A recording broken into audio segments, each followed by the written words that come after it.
Season 3 की शुरुआत season 2 के एंड से होती है, जिसमें ड्वाइट को कुछ गवर्नमेंट ऑफिसर्स ने पकड़ लिया था।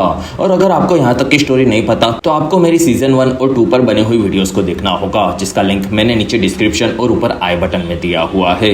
जिसमें ड्वाइट से आकर मूसो नाम का एक आदमी मिला जो कि काफी बड़ा एजेंट था, और वो कहता है ड्वाइट, मार्गरेट को हमने उसके रांच पर वापस पहुंचा दिया है और तुम्हें उसकी परवाह करने की अब जरूरत नहीं है। तब ड्वाइट ने पूछा कि तुम कौन हो?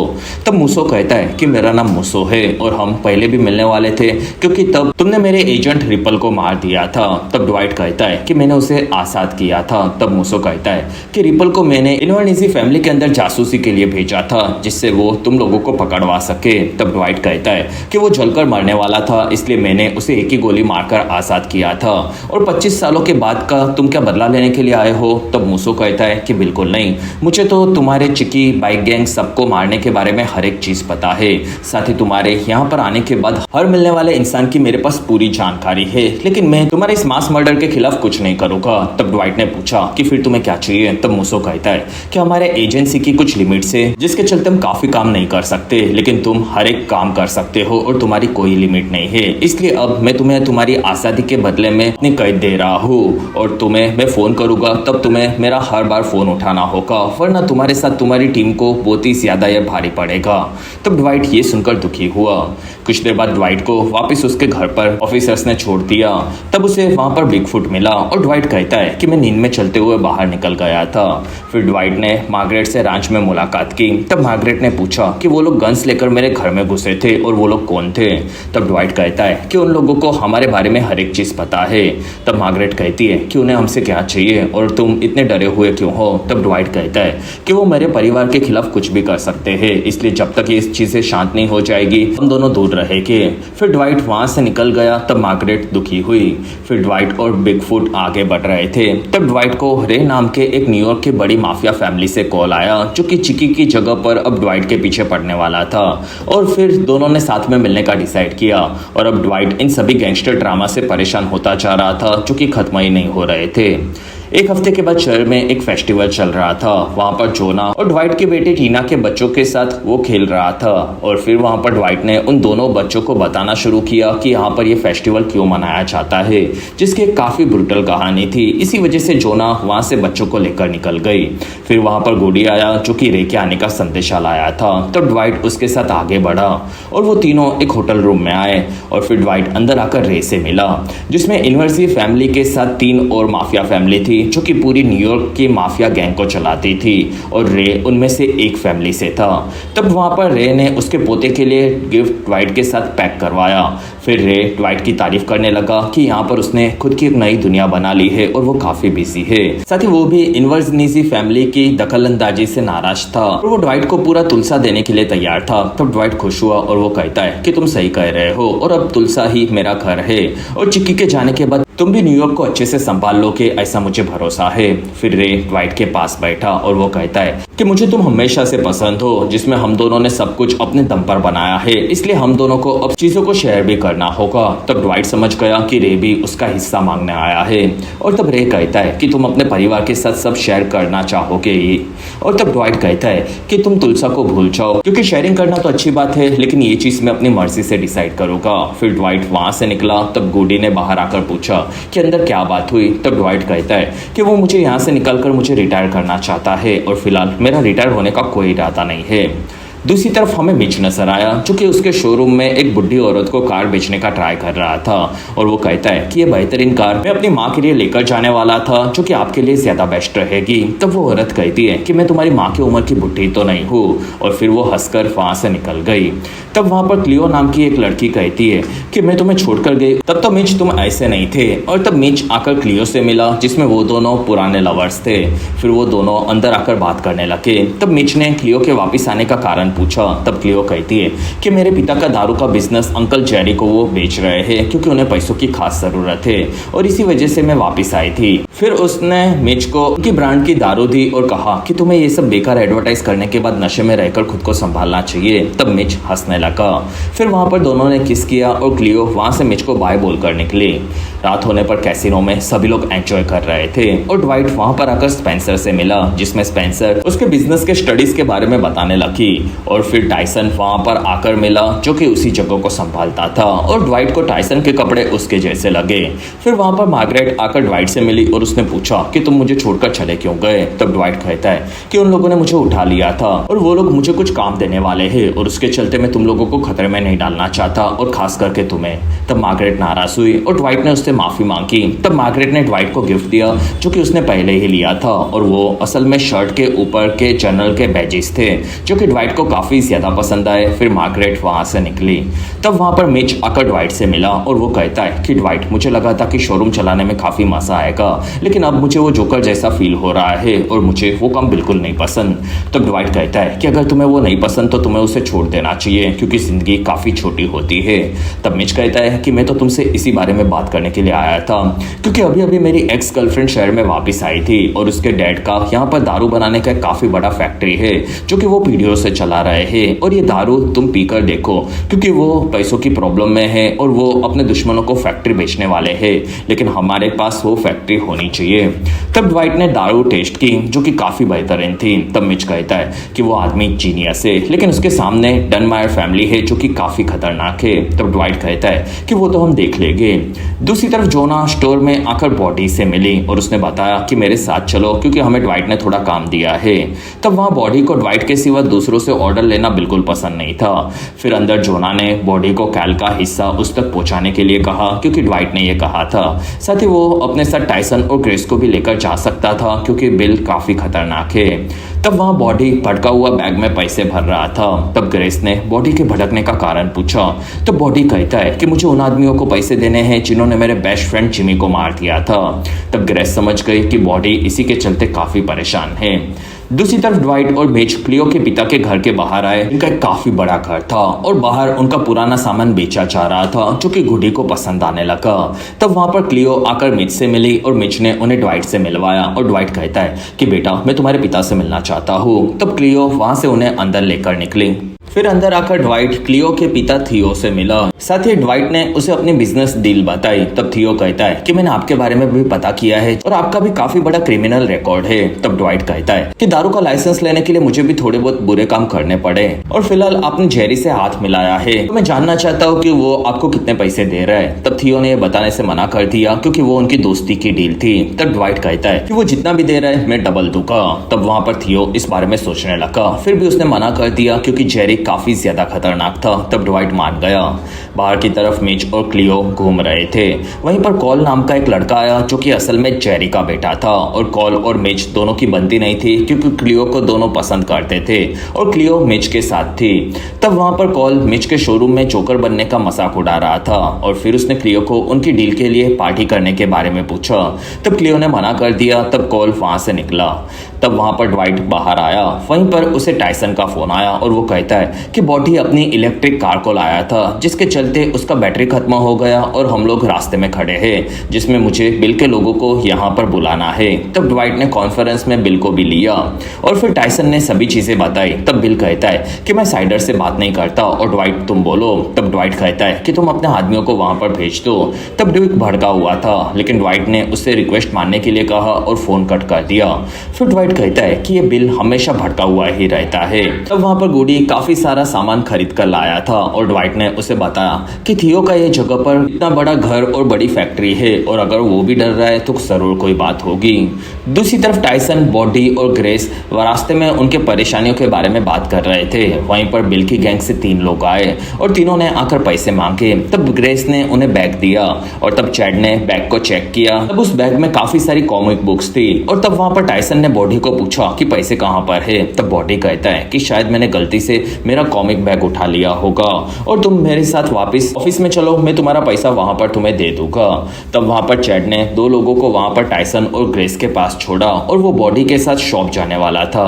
फिर शॉप में आकर बॉडी चैड के लिए पैसे भर रहा था और बॉडी कहता है कि तुम शायद मुझे भूल गए थे लेकिन मुझे तुम दिन में 100 बार दिखते हो। फिर उसने गन पॉइंट पर चैड को पकड़ लिया। तब वहां पर चैड की फट गई और बॉडी कहता है कि तुमने मेरे दोस्त उसको मार दिया था और उसके बाद तुम मुझे रोज नजर आते हो।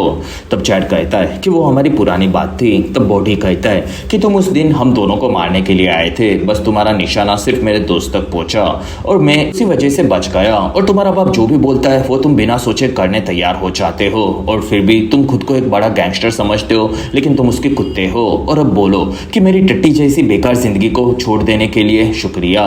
फिर उसने चैड के ऊपर गन जोर से मारी। तब चैड ने ये बोल दिया और बॉडी ने उसे पैसे लेकर निकलने के लिए कहा। तब वहां से चैड पैसों से भरा हुआ बैग लेकर निकला। रात होने पर ड्वाइट घर पर जोना और मार्गरेट के साथ टाइम पास कर रहा था। वहां पर जोआना ने ड्वाइट और उसके बचपन के किस्से बताना शुरू किए। तब मार्गरेट काफी खुश हुई। फिर वहां पर ड्वाइट को बिल का फोन आया और बिल कहता है कि तुम्हारे आदमी ने मेरे आदमी को पीटा और धमकाया। तब ड्वाइट कहता है कि तुम्हारे उस आदमी ने उसके बेस्ट फ्रेंड को मारा था और वो इसी वजह से वो नाराज था और आगे से ऐसा नहीं होगा, जिसमें तुम्हें तुम्हारे पैसे मिल चुके हैं और अब से कोई परेशानी नहीं होगी। और फिर उसने फोन कट कर दिया। तब बिल फिर से भड़क गया। अगले दिन ड्वाइट आकर थियो से फिर से मिला और वो कहता है कि तुम जेरी को अपनी फैक्ट्री बेचना नहीं चाहते हो क्योंकि तुम्हें पता है कि वो तुम्हारे फैक्ट्री को बर्बाद कर देगा। तब थियो कहता है कि हम लोग पुराने फैमिली फ्रेंड्स हैं। और तब क्लियो कहती है कि डैड, अगर आपने उनसे डील की तो आप ये सब कुछ खो दोगे। तब ड्वाइट कहता है कि मैं तुम्हारे लिए लाइसेंस ला कर दूंगा, साथ ही तुम्हारी बेटी को इस जगह में हिस्सा मिलेगा और तुम अपने घर को भी रख सकते हो कि हमारे साथ तुम फैक्ट्री को संभाल भी सकते हो। तब थियो ने पूछा कि फिर जेरी का क्या होगा। तब ड्वाइट कहता है कि तुम्हारा दुश्मन मेरा दुश्मन होगा और मेरे से दुश्मनी सबको भारी ही पड़ी है। तब थियो ने इस बारे में सोचा। दूसरी तरफ हमें जेरी नजर आया जो कि जंगल में एक जगह पर खुद का दारू बना रहा था और फिर वो दारू बनाकर वापस अपने घर पर आया और वो अपने शानदार विला में खाने के लिए बैठा था। तब वहां पर भड़का हुआ उसका बेटा कोल आया। तब जेरी कहता है कि पहले हम लोग भगवान से प्रार्थना करेंगे। फिर दोनों ने टेबल पर बैठकर भगवान से प्रार्थना की और हमें साक्षात पीस मेकर का बाप जेरी नजर आया। फिर वहां पर जेरी ने क्लियो को सब बताने के लिए कहा। तब क्लियो सभी चीजें बताने लगा। रात होने पर ड्वाइट घर पर बैठा था। वहां पर उसे मोसा का फोन आया और मोसा कहता है कि ड्वाइट, कुछ दिनों तक तुम अब बाहर घूमने जाने वाले हो तो उसके लिए तैयार रहना और तुम्हारी थियो के साथ जो भी डील है उसे जल्द से जल्द खत्म करना। तब वहां पर ड्वाइट चौंका हुआ था क्योंकि मोसा उस पर ज्यादा ही नजर रख रहा था। दूसरी तरफ जेरी आकर थियो से मिला। वहां पर जेरी कहता है कि मेरा हमेशा इस घर में स्वागत हुआ है। तब थियो कहता है कि तुम्हारा पूरा खानदान का हुआ है क्योंकि हम लोग फैमिली फ्रेंड्स हैं।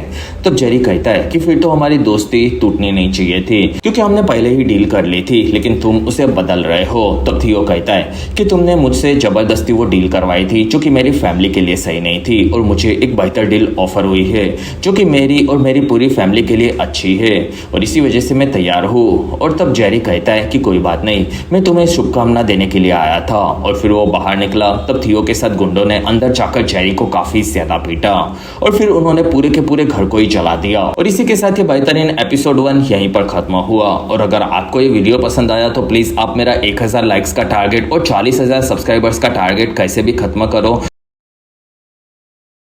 एपिसोड 2 के शुरुआत में ड्वाइट के साथ उसकी टीम चले हुए घर को देख रही थी और ड्वाइट को पता था कि ये काम जेरेमी का होगा। तब मिच कहता है कि जेरेमी काफी खतरनाक है और हमें सिर्फ उतना ही पता था। तब ड्वाइट कहता है कि जेरेमी ने इस बार हद पार की है और अब हम लोग पीछे नहीं हट सकते। 2 दिनों के बाद थियो के मरने पर उसकी प्रार्थना सभा चल रही थी। वहां पर ड्वाइट उसकी पूरी गैंग के साथ था। वहीं पर गुडी उसके लिए फूल लेकर आया। तब ड्वाइट वहां पर जोआना और मार्गरेट से मिला और मार्गरेट भी थियो के लिए काफी ज्यादा दुखी थी जो कि जनरेशन से उसके बिजनेस को चला रहा था। तब ड्वाइट कहता है कि मेरे भाई के फ्यूनरल के बाद मैं पहली बार किसी फ्यूनरल पर आया हूँ। वहीं पर कॉल और जेरेमी भी श्रद्धांजलि देने के लिए आए। तब ड्वाइट वहां पर आकर जेरेमी से मिला और ड्वाइट कहता है कि लोगों के जलने पर वो काफी ज्यादा तड़पते हैं और ऐसी मौत किसी को भी नसीब नहीं होनी चाहिए। तब जेरेमी कहता है कि तुम जरूर ड्वाइट होगे और मैं हमारे दोस्त के मरने से काफी ज्यादा दुखी हूँ और मैं नहीं चाहता कि तुम मेरे से लड़ो क्योंकि मैं काफी बुरा आदमी हूँ। तब ड्वाइट कहता है कि मेरे बारे में भी सभी लोग यही बात करते हैं लेकिन तुम बदतर हो, ये चीज तुमने अपने दोस्त को मारकर साबित कर दी है। तब जेरेमी कहता है कि देखो, मुझे कोई खून खराबा नहीं चाहिए और जेरेमी से तुमने डील करके जो भी पैसे चुकाए थे उससे मैं 3 गुना पैसे तुम्हें देने के लिए तैयार हूँ। बस तुम सारी फैक्ट्री और घर मुझे दे दो क्योंकि मुझे तुमसे पंगा नहीं लेना। तब ड्वाइट ने मना कर दिया और तब जेरेमी कहता है कि तुम्हें इन चीजों का कोई खास एक्सपीरियंस नहीं लगता और तुम्हें पीछे हट जाना चाहिए। तब वहां पर क्लिया ने कॉल को देखा और वो उससे लड़ने लगा। की। तब मिच ने भी कॉल को धक्का मारकर नीचे गिरा दिया और फिर वो क्लिया को लेकर वहां से निकला। शाम होने पर ड्वाइट और जोना साथ में थे। तब जोना कहती है कि ड्वाइट, तुम्हें फिर से सोचना चाहिए क्योंकि थियो की कंपनी ने पिछले 10 सालों में कोई प्रॉफिट नहीं किया था।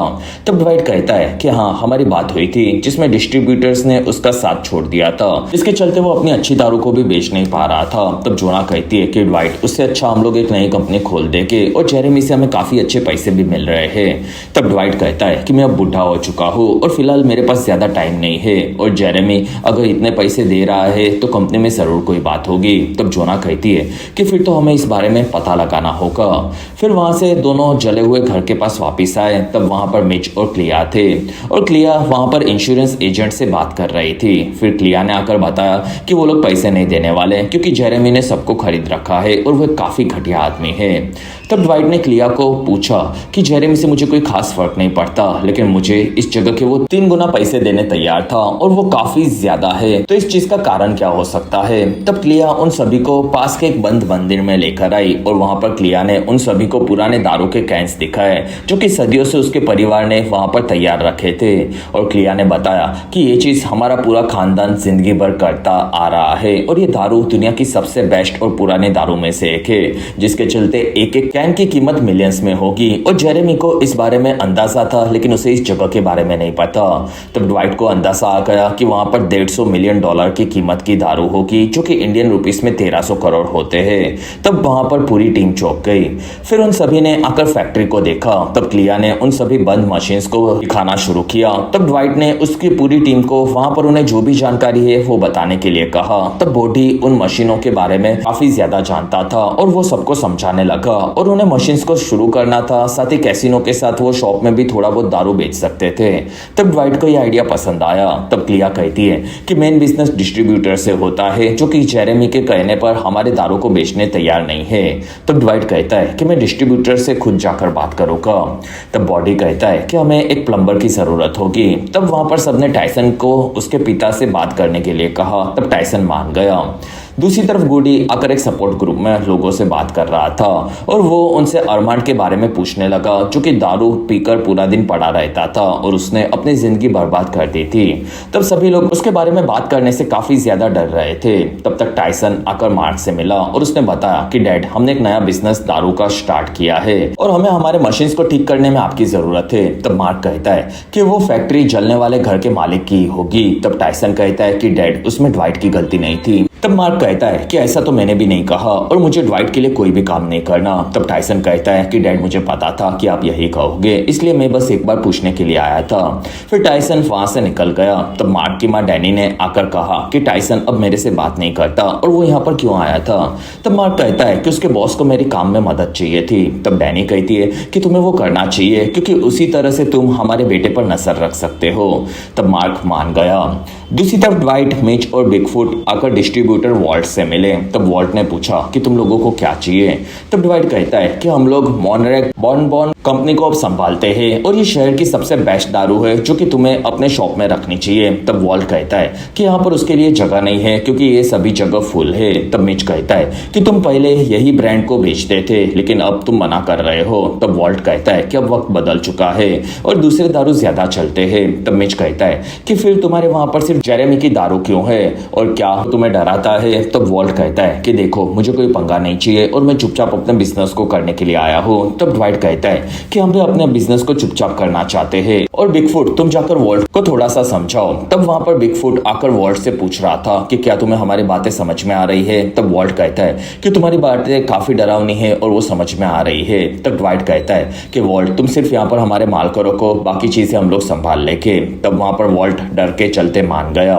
दूसरी तरफ कॉल क्लिया के पास आया। तब क्लिया मिच को याद कर रही थी और कॉल कहता है कि क्लिया, मैं नहीं चाहता कि तुम मेरे से नाराज रहो और मैं तुम्हें स्कूल के टाइम से पसंद करता हूँ। साथ ही मिच तुम्हारे लायक नहीं है और मैंने तुम्हारे पिता को नहीं मारा। तब क्लिया कहती है कि तुम्हारे चमचे ने पूरे शहर में सबको बता दिया है कि तुमने मेरे पिता को कैसे मारा था। तब कॉल कहता है कि वो सभी बातें बकवास है और तब क्लिया कहती है कि कॉल, मुझे पता है कि सच क्या है और मैं तुमसे प्यार करने से अच्छा मरना पसंद करूंगी। तब कॉल ये सुनकर काफी दुखी हुआ और वो कहता है कि अब ये जगह तुम्हारी नहीं रही और ड्वाइट की है और उसके बाद हम लोग उससे छीन लेंगे। अगले दिन बिल भड़का हुआ फैक्ट्री पर आया और तब उसे वहां पर बॉडी मिला और बॉडी ने वहां पर बिल के साथ चैट को भी देखा। फिर बिल आकर ड्वाइट से मिला और वो कहता है कि तुम अपने पार्टनर को इस जगह के बारे में बताना भूल गए और तुमने पहले ये न्यूयॉर्क वालों के साथ किया था और अभी तुम मेरे साथ कर रहे हो। तब ड्वाइट कहता है कि मैं तुम्हें फोन करने ही वाला था और तुम्हें मुझ पर भरोसा करना चाहिए। तब बिल कहता है कि तुम्हारे फोन आने से पहले मुझे सब पता चल गया और तुम मुझे फोन भी तब करने वाले थे जब तुम्हें सिक्योरिटी की जरूरत पड़ने वाली थी, क्योंकि तुम्हारा पंगा अब जेरेमी से हुआ है और जेरेमी कोई कच्चा खिलाड़ी नहीं है, जिसमें जेरेमी डनमायर दुनिया के बड़े बड़े माफिया से कनेक्शन रखता है और उससे पंगे लेने के बारे में मैंने भी कभी नहीं सोचा था।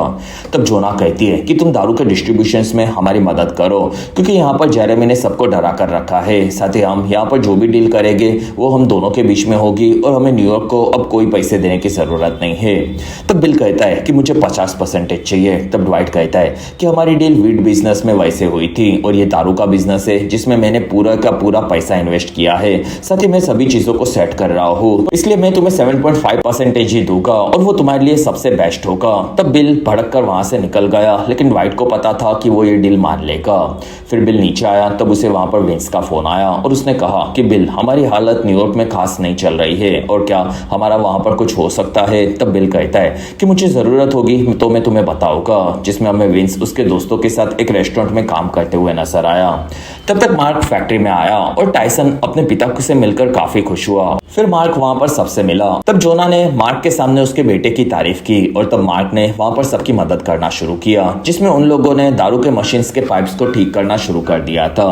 तब तक बॉडी और ग्रेस बात कर रहे थे और बॉडी कहता है कि मैंने चैट के फोन को मेरी ऑफिस में आया था तब हैक कर लिया था और अब मैं उसकी जिंदगी बर्बाद कर दूंगा। तब ग्रेस वहां पर चौंकी हुई थी, लेकिन वहां पर चैट ने आकर बॉडी को कहा कि बॉडी, मुझे बिल ने तुमसे बात करने के लिए कहा था और वो नहीं चाहता कि हम पार्टनर्स के बीच में कोई गिला शिकवा हो जाए और मुझे तुम मेरी गलतियों के लिए माफ कर दो। तो बॉडी कहता है कि अच्छी बात है और अब से हम लोग नहीं झगड़ेंगे। तब चैट हाँ बोलकर वहां से निकला। तब ग्रेस कहती है कि अब तुम्हें कुछ भी उल्टा सीधा करने की जरूरत नहीं है क्योंकि सब ठीक हो चुका है। तब बॉडी कहता है कि मैं अपने प्लान्स को नहीं बदलने वाला। दूसरी तरफ कॉल आकर जेरेमी से मिला और कॉल कहता है कि डैड, मुझे वॉल्ट का बारे में पता चला और वो ड्वाइट के माल को अपनी फैक्ट्री में रखने वाला है और शायद वॉल्ट को भी उन्होंने धमकाया होगा, साथ ही बिल भी उसके साथ है, तो हमें फिर से उसके बारे में सोचना होगा। तब जेरेमी कहता है कि ये ड्वाइट अब मुझसे काफी ज्यादा पंगे ले रहा है और ड्वाइट के जो भी करीब है उसे तुम्हें सबक सिखाना होगा। तब कॉल मान गया। फिर जेरेमी अपने गुंडों के साथ वॉल्ट के पास आया। तब वॉल्ट कहता है कि सर, आपको आने की क्या जरूरत थी, मैं आपके पास वहां पर आ जाता। तब जेरेमी कहता है कि तुम अब बिजनेस को नए लोगों के साथ बढ़ा रहे हो, ये मैंने सुना। तब वॉल्ट कहता है कि उन लोगों ने आकर मुझे धमकाया था। तब जेरेमी कहता है कि मैं तो तुम्हें कभी नहीं धमकाऊंगा। फिर वहां पर गुंडों ने वॉल्ट को पकड़कर मारना शुरू किया और जेरेमी भड़का हुआ वहां से निकला। दूसरी तरफ ड्वाइट के सभी लोग मिलकर साथ में दारू के सभी मशीन्स को ठीक कर रहे थे और उन मशीन से फिर से दारू बॉटल्स को बनाकर भरा जाता था और ये काम सभी लोग साथ में सीख चुके थे। तब ड्वाइट उन सभी की तारीफ करने लगा। कुछ देर बाद वहां पर मार्क निकल रहा था और वो कहता है कि बेटा, तुम इन लोगों के साथ यहाँ पर काफी सारे पैसे कमा रहे हो और खुश भी हो। तब ड्वाइट कहता है कि डैड, आप कुछ छुपा रहे हो। तब मार्क कहता है कि बेटा, तुम्हारी माँ तुम्हारी काफी परवाह करती है, जिसमें तुम्हारी अनबन चल रही है, लेकिन तुम्हें उनसे बात करना नहीं छोड़ना चाहिए। और फिर वो वहां से निकला। तब टाइसन ने इस बारे में सोचा। तब तक ड्वाइट आकर काल से मिला, जो कि सीजन 2 का विलन था और काल अब इलेक्शन लड़ रहा था। तब ड्वाइट उसके लिए काफी खुश था। तब काल ने ड्वाइट के मिलने का कारण पूछा।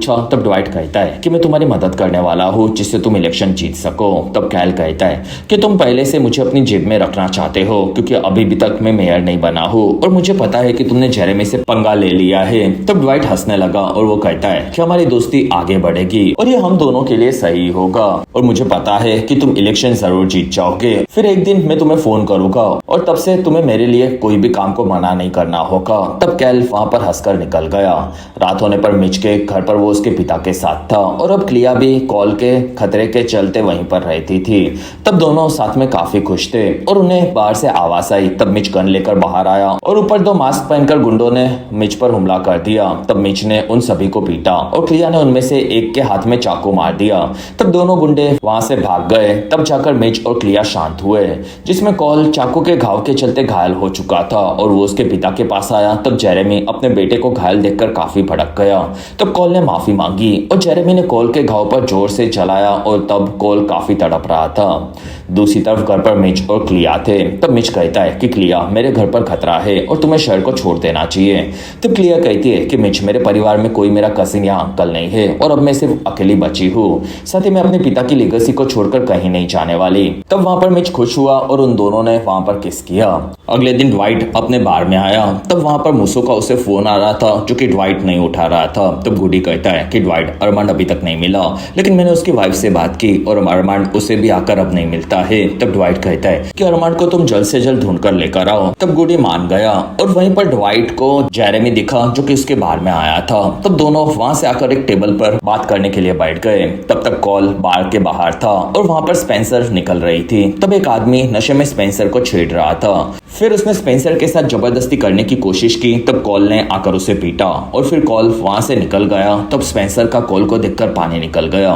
तब तक अंदर जेरेमी कहता है कि ड्वाइट, तुम मेरे ही शहर में आकर अब मेरी बेइज्जती करते जा रहे हो। तब ड्वाइट कहता है कि मेरे बच्चों ने शायद तुम्हारे बच्चों को पीट दिया होगा, लेकिन उसमें तुम्हारे बच्चों की ही गलती थी। तब ड्वाइट कहता है कि तुम शायद मुझे जानते नहीं हो और मैं तुम्हारे बनाए हुए इस पूरे एम्पायर को बर्बाद कर सकता हूँ। तब ड्वाइट कहता है कि जब पैसों की बात है तो मुझे पैसों से खास फर्क नहीं पड़ता, लेकिन अगर मेरे परिवार पर बात आए तो मैं तुम्हारे पूरे खानदान की बनाई हुई लीगेसी को मसे मसे में बर्बाद करने वाला हूँ। और तुम मेरी जगह पर आकर मुझे ही धमका रहे हो जिसमें तुम्हें काफी दम है, लेकिन मुझे ये भी समझ में आ रहा है कि तुम्हारी काफी फटी हुई है और तुमने मेरे बारे में जो भी पता लगाया है वो काफी कम चीज है जिसमें मैं तुमसे तुम्हारी हर एक चीज को छीन लूंगा और तुम और तुम्हारा बेटा कुछ नहीं कर पाओगे। तब जेरेमी कहता है कि ये चीज वक्त के आने पर पता चल जाएगी और अब मैं तुम्हें देख लूंगा। फिर जेरेमी वहां से निकला। तब ड्वाइट भड़का हुआ था और इसी के साथ बेहतरीन एपिसोड 2 यहीं पर खत्म हुआ। एपिसोड 3 की शुरुआत में ड्वाइट तैयार होने लगा क्योंकि अब उसकी लड़ाई डायरेक्ट जेरेमी से थी और इसी वजह से ड्वाइट ने गन भी अपने पास रखना शुरू किया। फिर ड्वाइट आकर उसकी टीम से फैक्ट्री में मिला और उसने सबको बुला लिया था और अभी भी उसे अरमांड नहीं मिला था।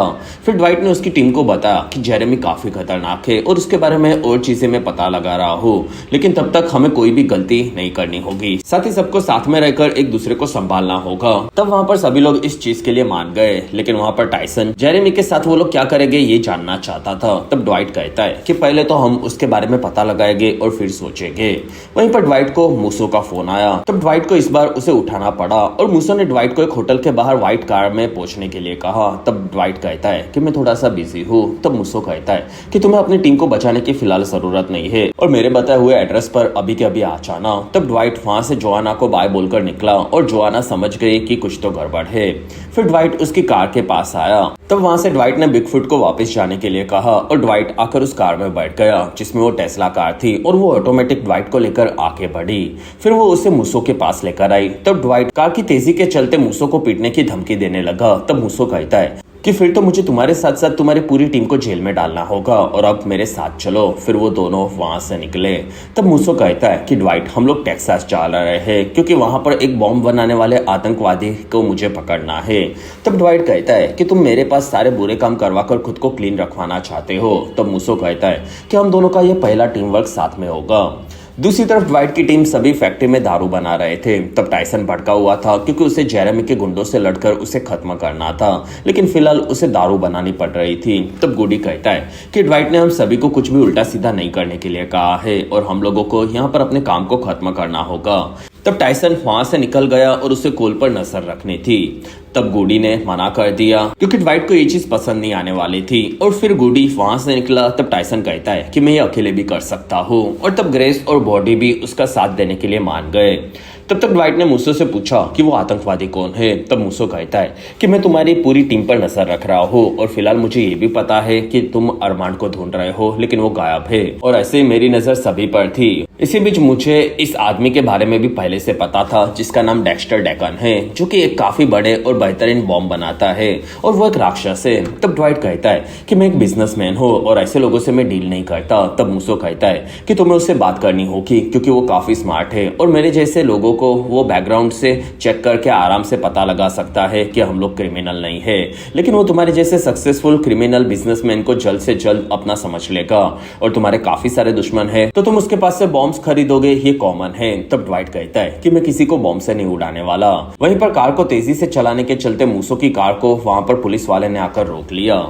दूसरी तरफ क्लिया परेशान थी। तब मिच उसके पास आकर कहता है कि तुम कल रात के हादसे से काफी ज्यादा चुप बैठी हो और हमारी टीम तुम्हारी परवाह करती है और आज तुम सुबह भी हमसे मिलने नहीं आई थी। तब क्लिया कहती है कि मुझे किसी बेबी सीटर की जरूरत नहीं है। तब मिच कहता है कि चलो हम घूम कर आते हैं। फिर वो दोनों बाहर आए। तब क्लिया मिच की पुरानी कार देखकर खुश हो गई, जिसमें उसी कार में वो दोनों स्कूल के दौरान मजे करते थे। फिर दोनों कार में आगे बढ़े।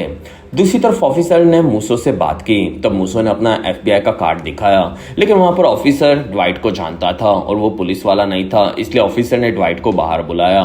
फिर ड्वाइट बाहर आकर कहता है कि ऑफिसर, असल में मैं FBI के साथ एक मिशन में काम कर रहा हूँ और ये ऑफिसर थोड़ा सा परेशान है क्योंकि उसका डाइवोर्स हो चुका है, क्योंकि उसका खड़ा नहीं होता और वो आपके जैसा अच्छा बाप भी नहीं होगा क्योंकि उसके बच्चों को काफी परेशानियां होती है। और फिलहाल मेरे पास फुटबॉल मैच की 2 टिकट्स है जो कि आपके बच्चों को जरूर पसंद आएगी। तब ऑफिसर ने वहां पर टिकट्स ली और ड्वाइट को छोड़ दिया। तब ड्वाइट खुश हुआ और ड्वाइट ने मूसो के सामने अपनी काबिलियत साबित कर दी थी। तब तक टाइसन, बॉडी और ग्रेस कोल का पीछा करते हुए फैक्ट्री के पास पहुंचे। तब टाइसन कहता है कि हम लोग अंदर जाकर उसके बारे में ज्यादा चीजें पता लगा सकते हैं। तब बॉडी को यह आइडिया पसंद नहीं आया, लेकिन ग्रेस को लगा कि वो लोग जा सकते हैं। तब तीनों अंदर घुसे और तब उन्होंने देखा कि कोल वहां पर लोगों को बिंगो खिला रहा था। तब वो सभी लोग वहां पर चौंक गए। फिर उन्होंने भी वहां पर कार्ड्स लिए और वो भी खेलने बैठ गए। तब तक मिच और क्लिया आगे बढ़ रहे थे और क्लिया कहती है कि मुझे ड्वाइट पर पूरा भरोसा नहीं है। तब मिच कहता है कि ड्वाइट पुराना क्रिमिनल है, लेकिन वो एक लौता आदमी है जो कि तुम्हारे पिता के फैक्ट्री को उनके दुश्मनों से बचा सकता है और तुम्हें उस पर मेरी तरह ही भरोसा करना होगा। तब क्लिया मान गई और अब उसे दारू पीकर नशा करना था। तब मिच भी मान गया। दूसरी तरफ क्लारा, अरमान की पत्नी, आकर फैक्ट्री में जोआना से मिली और वो कहती है कि अरमान काफी वक्त से गायब है और उससे बात नहीं हो पा रही है। तब जोना कहती है कि हम लोग भी उसे ढूंढ रहे हैं। क्लारा पूछती है कि क्या ड्वाइट ने उसे मरवा दिया है। तब जोआना कहती है कि नहीं, ड्वाइट ने उसे कुछ नहीं किया और हम लोग भी उसे बहुत ही जल्दी ढूंढ लेंगे। फिर जोना ने ड्वाइट को इस बारे में फोन करके मैसेज भेजा। तब तक टाइसन, ग्रेस और बॉडी गेम खेल रहे थे। तब गुडी वहां पर आ गया क्योंकि उसे ग्रेस ने बुलाया था और वो लोग वहां पर गेम खेलकर कोल के बारे में और चीजें पता लगाना चाहते थे। तब गुडी ने आसपास देखा और वो कहता है कि कोल चीटिंग कर रहा है, जिसमें वो अपने आसपास के खास लोगों को खास कार्ड्स दे रहा है जिससे वो गेम को जीत सके। और कोल इन लोगों से सारी एंट्री फीस लेकर उसे खाने वाला था, जिसमें इस बार वो लोग उसे जीतने नहीं देने वाले थे। दूसरी तरफ ड्वाइट एक वॉच स्टोर में आया और फिर वो वहां पर आकर डेक्स्टर से मिला। फिर उसने अपनी घड़ी ठीक करने के लिए डेक्स्टर को दी। तब डेक्स्टर ने उसकी महंगी घड़ी को देखा और वो उसे काफी इंप्रेसिव लगी। तब ड्वाइट ने उसके स्टोर में चांदी और सोने के पीसेस को देखा और ड्वाइट को उनमें से काफी पसंद आ गया। तब ड्वाइट ने उसे खरीद लिया और ड्वाइट उसे पैसे दे रहा था और वो कहता है कि तुमने ये जगह को काफी बेहतरीन तरीके से संभाला है और तुम काफी स्मार्ट हो क्योंकि तुम इतने बड़े शॉप के पीछे अपने इलीगल बिजनेस को चलाते हो जिससे कोई तुम्हें ढूंढ ना सके और मुझे तुम्हारे पास से कुछ बॉम्ब्स की जरूरत है। तब डेक्स्टर कहता है कि मैं अननोन लोगों से डील नहीं करता। तब ड्वाइट कहता है कि मेरे बारे में पता लगाओ क्योंकि मेरा नाम ड्वाइट मैकफ्रेडी है और मैं काफी बड़ा ऑर्डर देना चाहता हूँ और मैं बहुत ही जल्दी वापस आऊंगा। ये बताकर ड्वाइट वहां से निकल गया। तब तक गुडी अपने लोगों के साथ कॉल के दिए हुए कार्ड्स वाले कपल के साथ आकर गेम खेलने लगा और गुडी वहां पर जोरों से चिल्ला रहा था।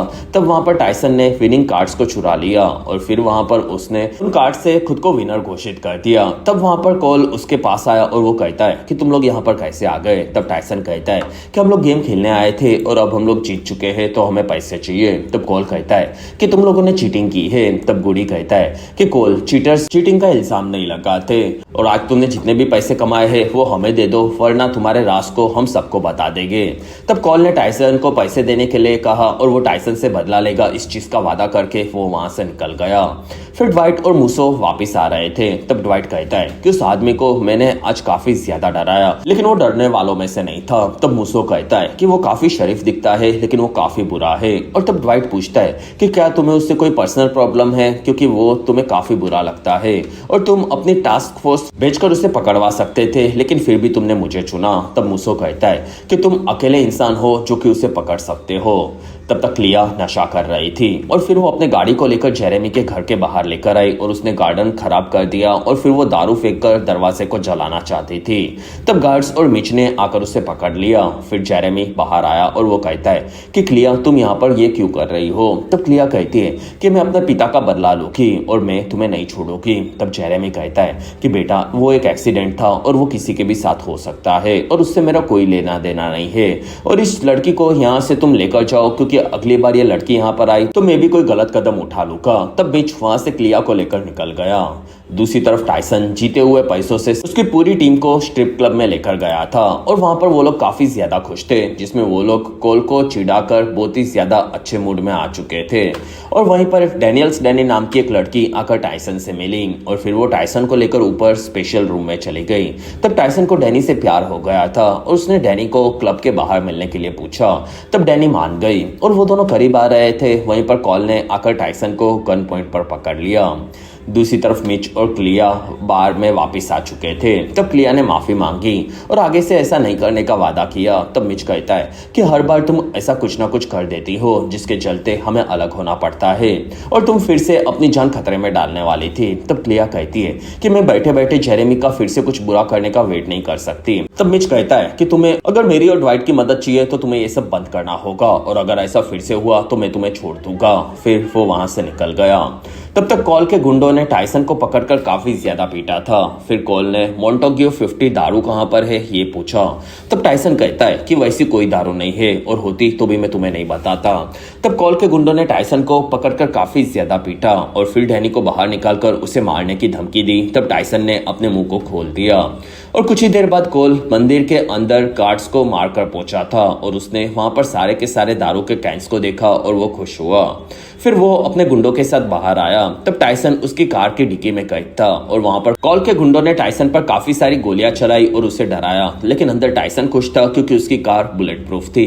तब तक ड्वाइट और मार्गरेट डेट पर थे और ड्वाइट ने बताया कि मैं कैल की मदद उसके कैंपेन में करना चाहता हूँ। और पहले तो उसका नाम काफी खराब था, लेकिन उसने पैसों के दम पर खुद की इज्जत फिर से बना ली। तब मार्गरेट कहती है कि वो काफी ज्यादा स्मार्ट है और वो पहले भी इलेक्शन जीत चुका है। तब ड्वाइट कहता है कि मेरे पास यहाँ पर सब कुछ है और दारू का बिजनेस भी काफी तगड़ा चलने वाला है, लेकिन ये जेरेमी मेरे रास्ते में आ रहा है और उसके पास काफी सारे नेता और गुंडों का सपोर्ट है, तो मुझे भी काल का सपोर्ट भविष्य में लगेगा। तब मार्गरेट कहती है कि मैं समझ गई, तुम चाहते हो कि मैं काल से बात करूं और वो मैं जरूर करूंगी। तब ड्वाइट खुश हुआ और वहीं पर उसे गोडी का फोन आया। तब ड्वाइट वहां से मंदिर में पहुंचा और वहां पर उसका पूरा दारू गायब हो चुका था, साथ ही टाइसन काफी घायल था। तब ड्वाइट ने पूछा कि तुम्हें उसने कितना पीटा। तब टाइसन कहता है कि बस मुझे जिंदा छोड़ा है। तब ड्वाइट कहता है कि अब जेरेमी जिंदा नहीं रहेगा। और इसी के साथ ही बेहतरीन एपिसोड 3 यहीं पर खत्म हुआ। एपिसोड 4 की शुरुआत में ड्वाइट उसकी टीम पर भड़का हुआ था क्योंकि उन सभी ने ड्वाइट के मना करने के बावजूद कोल को लूटने की कोशिश की थी और अब उसके बड़े प्लान में प्रॉब्लम आ चुकी थी, खास करके टाइसन की गलती के चलते, क्योंकि वो सबको छोड़कर अकेला चला गया था। तब वहां पर मिच कहता है कि हम लोग कैसे भी हमारी दारू को वापस लेकर रहेंगे। तब ड्वाइट ने बॉडी को जेरेमी के वेबसाइट को हैक करके उसके सेल्स के बारे में पता लगाने के लिए कहा, क्योंकि वो इतनी महंगी और खतरनाक दारू को जल्द से जल्द बेचने का ट्राई करेगा। और उसने ग्रेस को भी दारू मिलने पर उसे जल्द से जल्द मार्केटिंग करके वो लोग भी बेचना शुरू कर देंगे, इसकी तैयारी करने के लिए कहा। और वो टाइसन को काम नहीं दे रहा था। तब टाइसन नाराज हुआ, लेकिन ड्वाइट ने उसे फिलहाल शांत होने के लिए कहा। वहां से टाइसन बॉडी और ग्रेस की मदद करने के लिए आया। तब दोनों ने भी टाइसन के ऊपर गलतियों का इल्जाम लगाया क्योंकि वो उन्हें छोड़कर धंधे वाली के साथ चला गया था। तब ग्रेस ने बॉडी को शांत होकर टाइसन को माफ करने के लिए कहा, जिससे वो लोग काम पर ध्यान दे सके। और तब वहां पर टाइसन ने माफी मांगी और बॉडी ने उसे माफ कर दिया। तब तक ड्वाइट को बिल आकर मिला और बिल अब दारू को बेचने की तैयारी कर रहा था। साथ ही वो अरमांड के चलते परेशान था क्योंकि वो गायब था और शायद उसे पुलिस वालों ने पकड़ लिया होगा, ऐसी उसने अफवाह सुनी थी। तब ड्वाइट कहता है कि अरमांड उन्हें कुछ नहीं बताएगा और मुझे उस पर पूरा भरोसा है, लेकिन फिलहाल हमारी $150 मिलियन की दारू को जेरेमी ने चुरा लिया है और उसने तुम्हारे बाहर छोड़े गए सभी गार्ड्स को भी मरवा दिया था। तब बिल कहता है कि हर बार वो तुम्हारी मारने आता है, साथ ही मेरी भी लग जाती है और ये तुम्हारे कौन से आदमी की गलती थी। तब ड्वाइट कहता है कि हम सभी की गलती से हुआ है।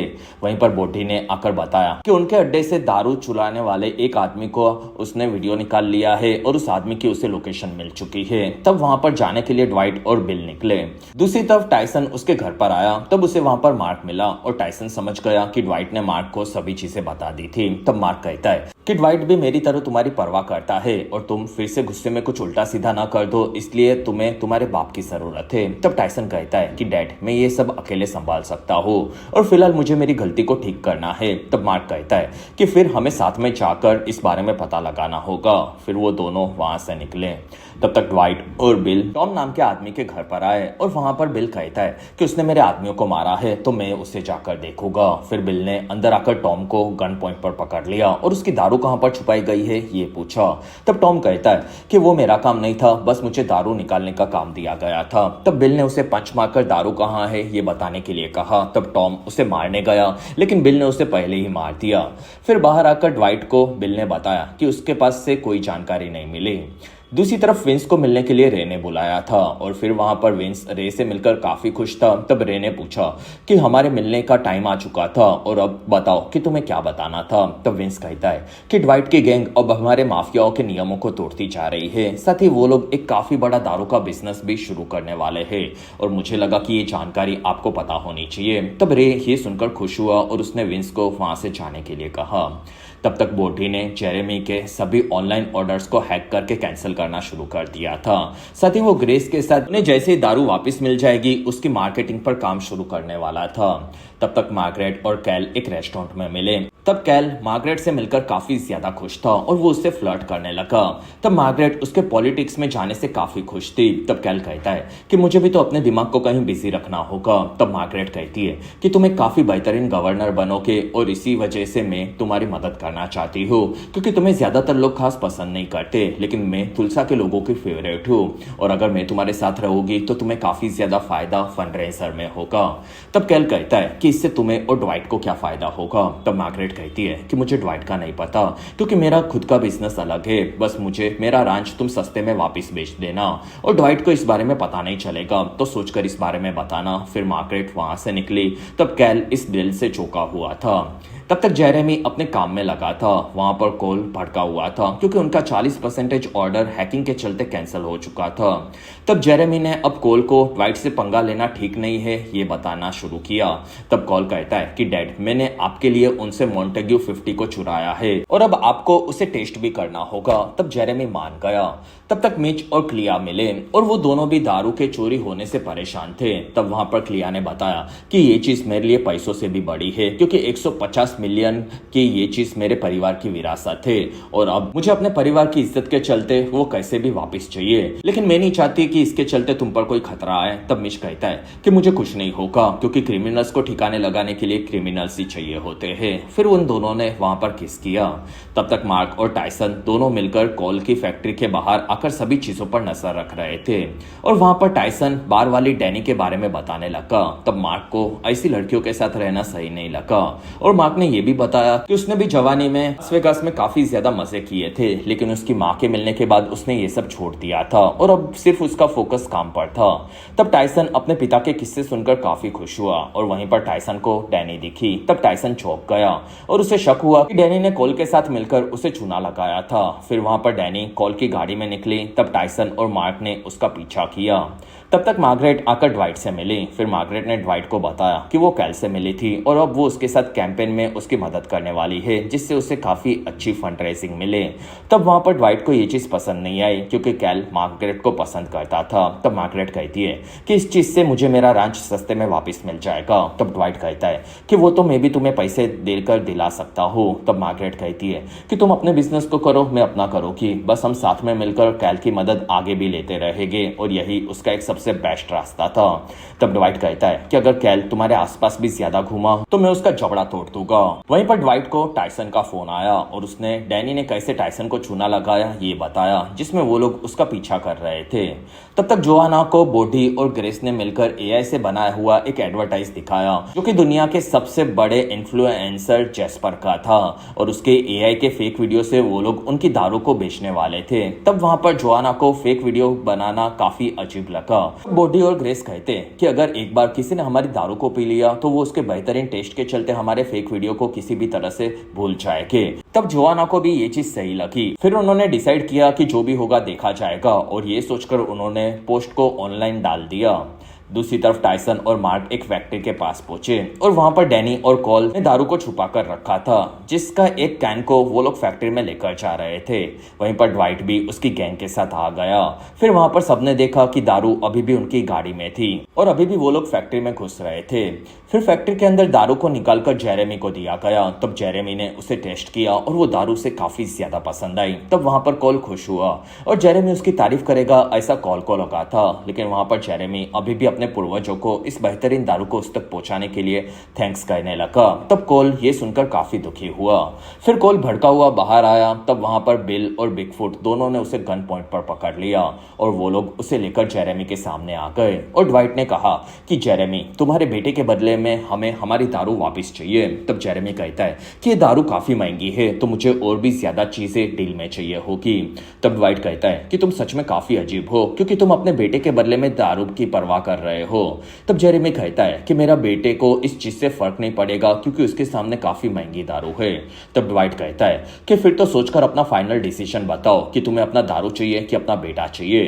तब जेरेमी ने काफी ज्यादा सोचा और फिर उसने कोल को बचा लिया और वहां पर ट्रक की पूरी दारू लेकर मिच वहां से निकल रहा था। तब वहां पर जेरेमी ने ड्वाइट को धमकाया, लेकिन ड्वाइट को उससे घंटा फर्क नहीं पड़ा।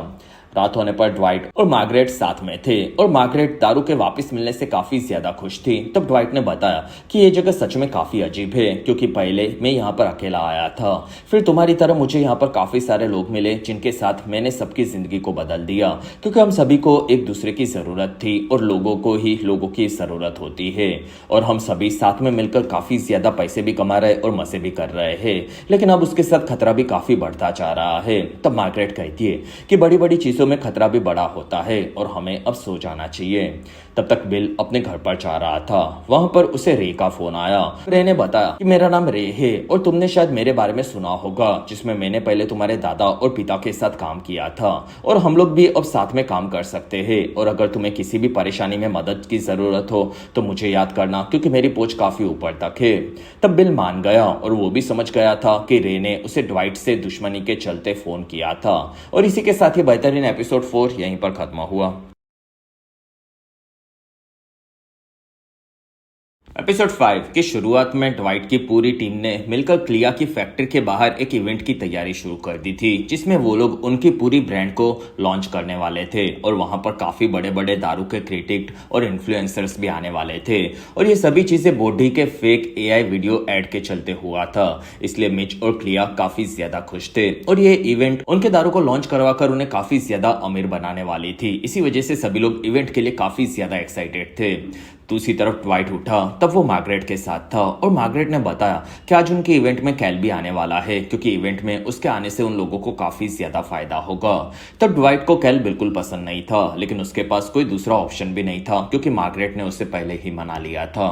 तब तक विंस फिर से बिल से दारू के बिजनेस के बारे में पूछ रहा था। तब इस बार बिल भड़क गया और वो कहता है कि तुम बार बार मेरे बिजनेस के बारे में पूछते हो और तुम कोई मेरे पार्टनर नहीं हो जिसमें सभी चीजें मुझे तुम्हें बतानी पड़े और मैं तुम्हारे न्यूयॉर्क के बिजनेस के बारे में कुछ नहीं पूछता हूँ, तो अब से तुम भी मुझे फोन करना बंद कर दो। तब विंस कहता है कि क्वाइट रे भी इस चीज में इंटरेस्टेड है तो तुम्हें पता है कि तुम्हें सब बताना होगा। तब बिल कहता है कि रे को अगर ड्वाइट से प्रॉब्लम है तो वो डायरेक्ट ड्वाइट से बात कर सकता है। तब तक जेरेमी ने अपने पास शहर के सबसे बड़े अटॉर्नी जनरल को बुला लिया था जो कि सभी गवर्नमेंट ऑफिसर्स को अपनी जेब में रखता था। फिर वहां पर जेरेमी ने उसे ड्वाइट की होने वाली इवेंट के बारे में बताया, साथ ही वहां पर उसे एक ऑफिसर को भेजकर उस इवेंट को कैसे भी बंद करवाने के लिए कहा। तब अटॉर्नी जनरल मान गया। तब तक बार में कोल दुखी होकर पहुंचा और उसे वहां पर स्पेंसर मिली। तब स्पेंसर ने उसे फ्री में बार की तरफ से दारू दी क्योंकि कोल ने उसे गुंडे से बचाया था। फिर वो दोनों फ्लर्ट करने लगे जिसमें कोल ने बताया कि वो अब इस शहर को छोड़ना चाहता है, लेकिन वहां पर स्पेंसर को ये जगह काफी ज्यादा पसंद थी। तब कोल हमेशा उसे गुंडों से बचाने के लिए तैयार था। तब स्पेंसर काफी खुश हुई। तब तक ड्वाइट और टाइसन क्लिया की फैक्ट्री की तरफ आगे बढ़े, जिसमें टाइसन उसकी गलतियों से काफी परेशान था और वो पूछता है कि मैं हर बार कुछ ना कुछ गड़बड़ कर देता हूँ और क्या मैं एक असली मर्द की तरह बिहेव करता हूँ। तब ड्वाइट कहता है कि हर बार मर्द अपनी गलतियों से ही सीखते हैं और तुम हमेशा हमारे लिए काफी काम के रहे हो, इसलिए तुम एक असली मर्द हो। तब टाइसन ये सुनकर काफी ज्यादा खुश हुआ। फिर वो लोग इवेंट में पहुंचे। तब वहां की तैयारी देखकर ड्वाइट काफी खुश हुआ और ये चीजें वहां पर जोआन आने की थी। तब ड्वाइट उसकी तारीफ करने लगा। तब जोआना काफी खुश हुई। फिर ड्वाइट अंदर आकर बिल से मिला क्योंकि बिल को उससे खास बात करनी थी। फिर वो दोनों अंदर गोदाम में आए। तब बिल ने बताया कि विंस उसे बार बार फोन करके इस जगह के बिजनेस के बारे में पूछता रहता है। तब ड्वाइट कहता है कि वो बेवकूफ है तो उसे इग्नोर कर दो। तब बिल कहता है कि न्यूयॉर्क और इटाली के माफिया अब मेरे पीछे पड़े हैं, जिसमें क्वाइट रे ने भी मुझे तुम्हारे खिलाफ करने की कोशिश की थी। तब ड्वाइट कहता है कि मुझे ये पता है क्योंकि वो काफी स्मार्ट है और वो ऐसा ही करेगा, जिसमें हमें उन सभी लोगों को इग्नोर करना सीखना होगा। तब बिल कहता है कि अगर वो स्मार्ट है तो हमें डबल स्मार्ट होना होगा, क्योंकि दारू का बिजनेस काफी बड़ा है और अगर हम लोग ये कर रहे हैं तो हमारा सामना उन सभी से होगा। और मुझे लग रहा है कि ये सब अरमान के चलते भी हो सकता है, जिसमें वो न्यूयॉर्क माफिया से मिलकर हमारे खिलाफ साजिश कर रहा होगा, क्योंकि मेरे कल ही एक अड्डे पर रेड पड़ी थी और ये सब चीजें ऐसे नहीं हो रही होगी। तब ड्वाइट कहता है कि बिल तुम काफी ज्यादा सोच रहे हो और तुम्हें समझना होगा कि हम लोग एक काफी बड़ा बिजनेस करने वाले हैं, इसी वजह से हमें बड़ी परेशानियों के लिए भी तैयार रहना होगा और मैं तो उसके लिए काफी तैयार हूँ, तो तुम भी रहो। तब बिल कहता है कि मैं तैयार हूँ, इसलिए मैं संभल कर रहना चाहता हूँ। फिर वो वहां से निकल गया। वहीं पर ड्वाइट को डेक्स्टर का फोन आया और डेक्स्टर कहता है कि हम लोग आज मिलेंगे। तब ड्वाइट ने कहा कि आज मैं काफी ज्यादा बिजी हूँ। तब डेक्स्टर कहता है कि मुझे ये पता है और अगर आज तुम मुझे नहीं मिले तो मैं तुम्हारे साथ काम नहीं करूंगा, तो 5 मिनट में ये डिसाइड करो। तब ड्वाइट काफी कंफ्यूज था। वहीं पर उसे मूसो का फोन आया और उसने ड्वाइट को डेक्स्टर से कैसे भी मिलने के लिए कहा। तब ड्वाइट कहता है कि तुमने मेरा फोन टैप किया है। तब मूसो कहता है कि हाँ, और तुम कुछ फोटोज देखो, जिसमें ड्वाइट ने देखा कि डेक्स्टर के बॉम्ब से काफी सारे लोगों को वो मरवा देता था, इसी वजह से उसे रोकना भी काफी जरूरी था। फिर ड्वाइट को फिर से डेक्स्टर का फोन आया। तब ड्वाइट मिलने के लिए मान गया और डेक्स्टर ने ड्वाइट को उसी के बार में मिलने के लिए बुलाया। तब ड्वाइट वहां से 4 घंटे का सफर तय करके अपने बार में पहुंचा और फिर वो आकर डेक्स्टर से मिला। तब डेक्स्टर ने ड्वाइट के बारे में सभी चीजें पता लगा ली थी, जिसमें ये बार भी उसी का था और वो 25 सालों से जेल से निकलकर तुलसा में आया था। तब वहां पर ड्वाइट कहता है कि अगर तुम्हें तसल्ली हो चुकी हो तो तुम काम की बात कर सकते हो। तब डेक्स्टर कहता है कि तुम्हें किस जगह पर बॉम्ब को उड़ाना है और तुम्हारा दुश्मन कौन है, ये सभी चीजें तुम्हें बतानी होगी। तब ड्वाइट कहता है कि मुझे जेरेमी डेनमायर को मरवाना है, जिसमें उसके घर पर बॉम्ब फोड़ना है, जो कि 15,000 स्क्वायर फीट का होगा। तब डेक्स्टर ने $1 मिलियन अभी और $2.5 लाख बॉम्ब देने के बाद के मांगे। तब ड्वाइट ने कैसीनो के लॉकर से पैसे लाकर डेक्स्टर को दिए और वो बॉम्ब तैयार होने पर फोन करेगा, ये बताकर डेक्स्टर वहां से निकला। तब डेक्स्टर को बाहर जाते हुए टाइसन ने भी देख लिया। शाम होने पर इवेंट शुरू हो चुकी थी और सभी मेहमान वहां पर आ चुके थे। तब ग्रेस के साथ सभी ड्वाइट के इंतजार में थे, जो कि फिलहाल वहां से गायब था। वहीं पर इंस्पेक्शन करने के लिए ऑफिसर जेरी आ चुका था और वो आकर जोआना से बात करने लगा, क्योंकि ये पूरा बिजनेस जोआना के नाम पर चल रहा था। तब वहां पर बाकी लोग भी आ गए, जिसमें जेरी के उनके लॉन्च के वक्त पर आने से सभी लोग समझ गए थे कि उसे जेरेमी ने ही भेजा होगा। तब तक अंदर कैल और मार्गरेट सभी इन्फ्लुएंसर से मिल रहे थे और ये कैल के इलेक्शन के लिए काफी ज्यादा जरूरी था। फिर बिगफुट और चिकी जेरी को लेकर उनके गोदाम दिखाने लेकर गए। तब जेरी वहां पर सभी चीजों की कंप्लेंट करने लग गया। तब चिकी कहता है कि हम लोग सभी चीजें सुधार लेंगे और तब जेरी कहता है कि उसके पहले तो मुझे तुम्हारी फैक्ट्री को बंद करना होगा और वो वहां की सभी चीजें चेक करते हुए कंप्लेंट करने लगा। तब चिकी ने उसे पैसे ऑफर किए और तब जेरी उसे रिश्वत देने के चक्कर में धमकाने लगा। तब बिगफुट ने ऊपर से जेरी को डराने के लिए थोड़े से कैंस नीचे फेंके, लेकिन उसके चक्कर में जेरी का सर कैन के नीचे कुचल गया और वो वहीं पर मारा गया। तब ये देखकर वहां पर चिकी काफी ज्यादा डर गया। तब तक बाहर क्लिया ने सभी के सामने उसके ब्रांड को लॉन्च किया और वो उसके बारे में सबको बताने लगी, जिसमें ये दारू उनकी फैमिली की लीगेसी थी और उसी के लिए उसकी पूरी फैमिली को याद किया जाता है। दूसरी तरफ जेरेमी को अटॉर्नी ने बताया कि जेरी फोन नहीं उठा रहा है। तब जेरेमी काफी भड़क गया और उसने अपने आदमियों को इकट्ठा करने के लिए कहा। तब तक ड्वाइट उसके इवेंट में आ चुका था और वो उनकी तरक्की को देखकर काफी खुश हुआ, जिसमें वहां पर स्पेंसर भी उसे मिली, जो कि इवेंट को एंजॉय कर रही थी। तब वहां पर कैल ने ड्वाइट को देखा और वो वहां से निकल रहा था, क्योंकि ड्वाइट की क्रिमिनल क्रिमिनल इमेज के चलते वो उसके साथ दिखना नहीं चाहता था। तब बिल उसका मजाक उठाने लगा, लेकिन मार्गरेट ने कैल को वहां से भगा दिया। फिर ड्वाइट उसकी टीम के साथ इवेंट की तारीफ कर रहा था, लेकिन वहीं पर जेरेमी अपने अटॉर्नी के साथ साथ पुलिस ऑफिसर्स और काफी सारे गुंडे लेकर आया। फिर जेरेमी ने पिछले हफ्ते उसकी फैक्ट्री में टेस्ट करने लाई गई क्लिया की दारू की आखिरी कैन निकाली, जिसमें वो वहां पर रह चुकी थी। फिर उसने सबको बताया कि ये दारू मैंने क्लिया के पिता के साथ मिलकर बनाई थी, और ये ड्वाइट जो कि जेल से बाहर निकला हुआ क्रिमिनल है, और ये मेरी दारू को बेचना चाहता है, जिसमें ये मेरी ओरिजिनल दारू का सैंपल है जो कोई भी चेक कर सकता है, और ये लोग यही चुरा कर बेचने का प्लान बना रहे हैं। तो तुम लोग इसके नकली लॉन्च के बारे में अपने अपने रिव्यू में जरूर लिखना। फिर वहां पर कॉल ने उनके कैंस को तोड़ना शुरू किया। तब ये चीज वहां पर स्पेंसर ने भी देखी और वो कॉल से इस चीज के चलते नाराज हो गई। फिर ड्वाइट की टीम ने अपनी गन्स निकाली। तब ऑफिसर्स ने उन सभी को शांत करवाया। फिर वहां से जेरेमी ड्वाइट को कहता है कि इस चीज की पूरी तहकीकात की जाएगी, साथ ही अटॉर्नी मेरा आदमी है तो तुम्हारी फैक्ट्री को मैं बंद करवा दूंगा। फिर जेरेमी वहां से निकला। तब अटॉर्नी को यह तमाशा बिल्कुल पसंद नहीं आया। तब जेरेमी कहता है कि ये काम तुम्हारे आदमी जेरी को पहले ही कर देना चाहिए था, लेकिन फिर भी मुझे ये करना पड़ा। फिर जेरेमी वहां से निकल गया। कुछ देर बाद वहां पर ड्वाइट और उसकी पूरी टीम दुखी थी। तब वहां पर ड्वाइट फिर से आगे कुछ करना चाहता था, लेकिन जोहाना को यह सही नहीं लगा। तब ड्वाइट सबके सामने आया और वो कहता है कि आज सभी को लग रहा होगा कि हम लोग हार चुके हैं, और हमारी हार का मतलब ये हुआ कि सामने वाले जीत चुके हैं, ये हमने मान लिया। लेकिन मैं ये कभी भी नहीं मानूंगा कि सामने वाले लोग जीत चुके हैं और हम लोग हार गए हैं। इसलिए तुम लोग अब सब घर पे जाओ और आराम करो, और कल सुबह हम लोग आगे के डिसीजन लेंगे। तब चिकी ने ड्वाइट को उसके साथ चलने के लिए कहा, और फिर उन्होंने अंदर जाकर जेरी की लाश को देखा। तब ड्वाइट ने सब सुनकर कहा कि इस चीज को एक्सीडेंट दिखा दो, और बॉडी को सुबह इसकी लाश मिली ये बता देना, जिसके चलते किसी को ज्यादा शक न हो। तब वहां पर सभी लोग मान गए। रात होने पर ड्वाइट अपने घर पर था। तब बिल आकर उससे मिला, और ड्वाइट को बिल का आना पसंद नहीं आया। तब बिल ने बताया कि तुम इवेंट को छोड़कर कहां पर गए थे। तब ड्वाइट ने कहा कि मैं अपने काम के चलते घर पर आया था। तब बिल कहता है कि तुम झूठ बोल रहे हो, क्योंकि तुम अपने बार में किसी आदमी से मिले थे। तब ड्वाइट कहता है कि तुम मेरा पीछा करवा रहे हो। तब बिल कहता है कि हाँ, मैं तुम्हारे लिए परेशान था, इसलिए मैंने अपने आदमियों को तुम्हारे पीछे रखा था, लेकिन अब मुझे लग रहा है कि तुम मुझे अलग करना चाहते हो और तुम कुछ बड़ा प्लान कर रहे हो, लेकिन ये चीज तुम मुझसे भी छुपा रहे हो सकता है कि तुम मुझे फंसा भी सकते हो। तब ड्वाइट भड़क कर बिल को गन तान कर कहता है कि तुम्हें लग रहा है कि मैं गद्दार हूँ। तब बिल कहता है कि अगर ये चीजें मैंने की होती तो तुम भी यही बातें करते, और तुम हम सभी से चीजें छुपा रहे हो, जिसमें तुम अपने परिवार को बचाने के लिए किसी भी हद तक जा सकते हो, और ये चीज मैं भी कर सकता हूँ। फिर बिल वहां से निकल गया, और वहां से बिल अपने घर पर जा रहा था। तब ऑफिसर्स ने आकर बिल को पकड़ लिया, और इसी के साथ ही बेहतरीन एपिसोड यहीं पर खत्म हुआ।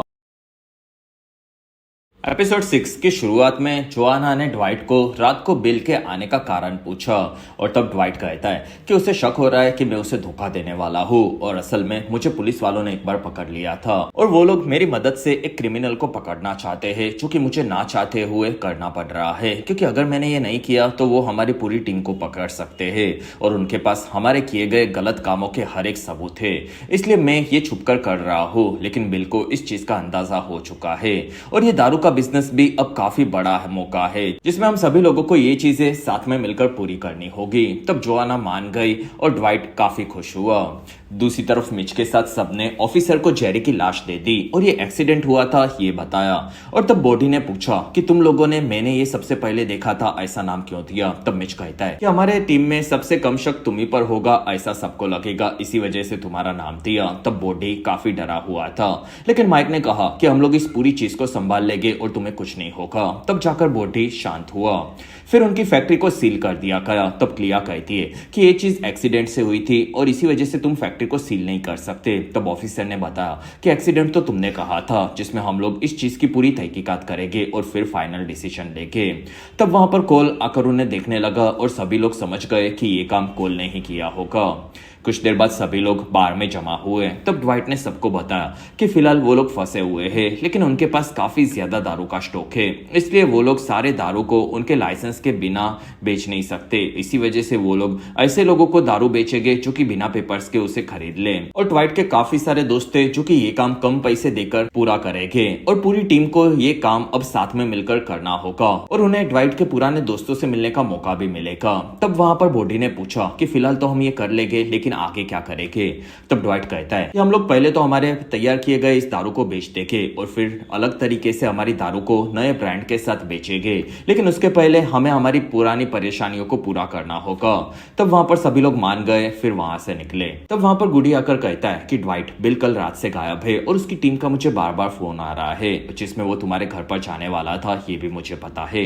तब ड्वाइट कहता है कि वो घर पर आया था और हमारी थोड़ी सी बातचीत हुई थी। गुडी ने पूछा कि क्या तुमने उसे ठिकाने लगा दिया है। तब ड्वाइट ने मना किया और उसने बताया कि ये काम जेरेमी का या फिर क्वाइट रे का हो सकता है, लेकिन रे पर मुझे ज्यादा शक हो रहा है क्योंकि वही हमारे खिलाफ जाने वाला है। तब गुडी ने ड्वाइट को रे से बात करने के लिए कहा। तब ड्वाइट मान गया। फिर ड्वाइट ने रे को फोन लगाया। तब रे ने फोन करने का कारण पूछा। तब ड्वाइट कहता है कि अब चीजें मुझे थोड़ी सी परेशानियां दे रही है और हमें मिलकर इस बारे में बात करनी होगी। तब दोनों ने मिलकर दूर एक शहर में मिलने का डिसाइड किया, जिसके लिए वो दोनों तैयार भी हो गए। कुछ देर बाद मिच और क्लिया आगे बढ़े। तब फैक्ट्री के बाहर ऑफिसर्स ने उन्हें रोका। तब दोनों ने ऑफिसर्स पर हमला कर दिया और वहां से अंदर जाकर वो लोग अपने दारू को उनकी नई गाड़ियों में शिफ्ट करने लगे, जिसमें वो सभी लोग दारू को अलग अलग शहरों में पहुंचाने वाले थे और फिर वो लोग दारू को भरकर वहां से अलग अलग होकर निकल गए। दूसरी तरफ अटॉर्नी ने आकर जेरेमी को बताया कि जेरी के मरने पर अब उनकी फैक्ट्री लंबे वक्त तक बंद रहेगी। तब जेरेमी कहता है कि कल रात को उनकी फैक्ट्री तुम्हारे ऑफिसर को ही बंद कर देनी चाहिए थी और अब इस चीज से कोई फायदा नहीं होगा। तब अटॉर्नी कहता है कि हमने उनकी सभी कार पर ट्रैकर्स लगा दिए हैं। तब जेरेमी भड़क गया और वो कहता है कि अब इस चीज से कोई फायदा नहीं होने वाला क्योंकि उनका कोई ज्यादा नुकसान नहीं होगा, जिसमें एक मेरा बेटा जोशुआ भी था जो कि मिलिट्री का काफी बड़ा ऑफिसर था और वो काफी स्मार्ट था, लेकिन वो अपनी सर्विस के दरमियान मारा गया और मेरा दूसरा बेटा कोल किसी भी काम का नहीं है। फिर वहां से जेरेमी ने कोल को आकर कहा कि अगर तुम चाहते हो कि मैं तुम्हारी जरा से भी इज्जत करूं तो तुम्हें ये छोटी मोटी दारू की लड़ाइयां छोड़कर मेरे सबसे बड़े दुश्मन ड्वाइट को ही खत्म करना होगा। तब वहां पर कोल इस चीज के लिए मान गया। तब तक ड्वाइट और टाइसन दूसरे शहर में जाने के लिए निकल चुके थे और पीछे से बिगफुट भी उसकी कार में आ रहा था। तब ड्वाइट ने रे के बारे में टाइसन को बताना शुरू किया। तब टाइसन को रे काफी खतरनाक लगा, लेकिन ड्वाइट को अब किसी का भी डर नहीं था। तब उनकी कार को ट्रैक करते हुए कुछ गुंडों ने देख लिया और उन्होंने कोल को भी इस बारे में बताया। तब कोल ने ड्वाइट को मार देने के लिए कहा और वो सभी गुंडे तब आगे बढ़े। दूसरी तरफ ग्रेस और बोटी आगे जा रहे थे। तब उन्हें चैट का फोन आया और उसने बिल के गायब होने के बारे में बताया। तब बोटी को इस बारे में कुछ नहीं पता था और वो इस बारे में पता चलने पर उन्हें बताने वाला था। और बिल का गायब होना उन दोनों को काफी अजीब लगा। फिर हमें बिल नजर आया जो कि एक इंटरोगेशन रूम के अंदर कैद था और उसे कैद करने का काम असल में मूसो ने किया था। उसका एक ही कारण था कि बिल को काफी ज्यादा चीजें पता चल रही थी। दूसरी तरफ मिच और क्लिया आगे बढ़ रहे थे। तब क्लिया ने मिच को कैसे वो ड्वाइट की टीम से जुड़ा ये पूछा। तब मिच कहता है कि मैं पहले जेल में था, फिर 5 सालों के बाद मैं बाहर निकला। तब मेरे पास काम और पैसे नहीं थे, इसी वजह से मैं अपने पिता के बार को चलाने में लग गया जो कि कुछ खास चल नहीं रहा था। लेकिन फिर एक दिन वहां पर मुझे ड्वाइट मिला जिसमें वो मेरे से बात करने लगा और जिंदगी में कभी भी मैं किसी पर जल्दी से भरोसा नहीं करता था, लेकिन ड्वाइट पर मुझे भरोसा हो गया और उसके साथ मिलकर मैंने अपने छोटे से बेकार बार को बदलकर काफी बड़ा कैसीनो खोल दिया। और ड्वाइट के साथ मैं ऐसे लोगों से मिला जिनसे जिंदगी में कभी भी मेरे मिलने के कोई चांसेस नहीं थे और हम सभी ने मिलकर ड्वाइट के साथ साथ काफी सारे पैसे कमाए और इसी तरह से मैं यहाँ तक पहुंचा हूँ और ये शायद भगवान का ही प्लान होगा। तब क्लिया काफी ज्यादा इंप्रेस हुई, लेकिन तब उनके पीछे ऑफिसर आ गया और उसने कार को साइड में लेने के लिए कहा।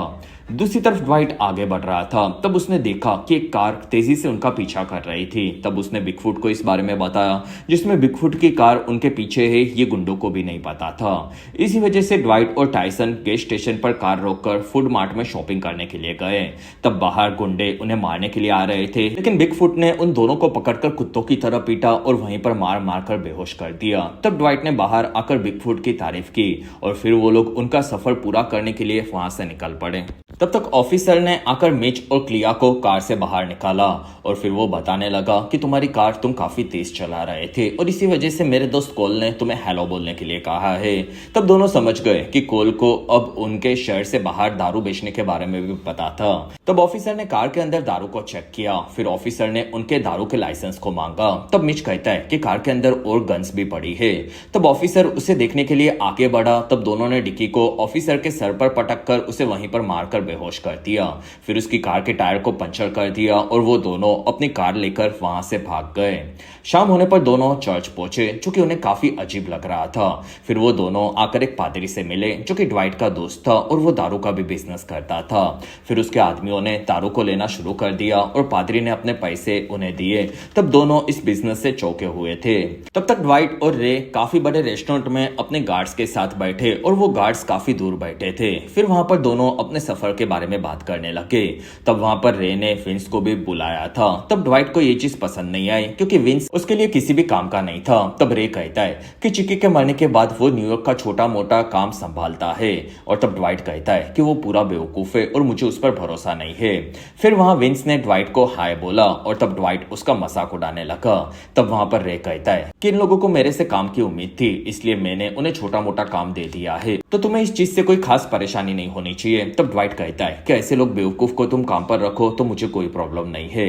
तब रे ने दारू के बिजनेस के बारे में पूछा और तब तक वहां पर कोल भी आ चुका था और वो उन दोनों की बातें सुन रहा था। फिर वहां पर रे ने ड्वाइट की तारीफ करना शुरू किया और उसे याद दिलाने लगा कि वो न्यूयॉर्क की सड़कों पर ही माफिया बनने के लिए ट्रेन हुआ था, इसलिए रे को उनके नियमों के हिसाब से ड्वाइट से अब उसके नए दारू के बिजनेस का शेयर चाहिए था। तब ड्वाइट कहता है कि वो तो तुम शांति के नाम पर मांग रहे होगे। तब रे कहता है कि हाँ। तब ड्वाइट कहता है कि मेरे काफी सारे पार्टनर्स हैं। तब रे कहता है कि मुझे तुम्हारे पार्टनरों से घंटा फर्क नहीं पड़ता, क्योंकि मुझे पूरे प्रॉफिट का 80% शेयर चाहिए। तब ड्वाइट ये सुनकर भड़क गया और वो कहता है ये काफी गलत बात है, जिसमें तुम मेरे बारे में काफी ज्यादा बुरी चीजें कर रहे हो, लेकिन तुम मुझे कमजोर समझ रहे हो। और गर्मा गर्मी वहां पर बढ़ने लगी, जिसमें वो दोनों भड़क कर बातें कर रहे थे। तब ड्वाइट ने बिल के गायब होने का इल्जाम भी रे पर लगाया। तब रे कहता है कि मैं कोई सड़क का छोटा मोटा गुंडा नहीं हूँ, जिसमें अगर मैं चाहता तो बिल को खड़े खड़े मरवा सकता था, और ये मैं तुम्हारे साथ भी कर सकता हूँ। तब ड्वाइट ये सुनकर भड़क गया। वहीं पर कोल ने अपने गुंडों के साथ मास्क पहन लिया और उन लोगों ने ड्वाइट पर हमला कर दिया। तब वहां पर काफी बड़ी गोलीबारी शुरू हो गई और किसी के ना मरने पर कोल उसकी टीम के साथ वहां से भाग गया। तब रे कहता है कि ड्वाइट तुमने ये किया होगा। तब ड्वाइट कहता है कि अगर ये मैंने किया होता तो वो लोग मेरे ऊपर हमला क्यों करते। और तब रे वहां से अपने गार्ड्स के साथ भड़क कर चला गया। तब तक मिच और क्लिया थक कर एक रेस्टोरेंट में खाना खाने के लिए बैठे थे। तब क्लिया कहती है कि मिच, मैं तुलसा में जब भी आई हूँ कभी भी मेरे साथ अच्छी चीजें नहीं हुई थी और अभी भी मैं श्योर नहीं हूँ कि हमें यहाँ पर फायदा होगा। तब मिच ये सुनकर क्लिया के लिए काफी ज्यादा परेशान था। दूसरी तरफ गुडी को कुछ ऑफिसर्स आकर मिले। फिर उन्होंने बताया कि अरमांड ने सुसाइड कर लिया है। तब गुडी ने ड्वाइट को फोन करके ये चीज बता दी और तब ड्वाइट ये सुनकर काफी दुखी हुआ।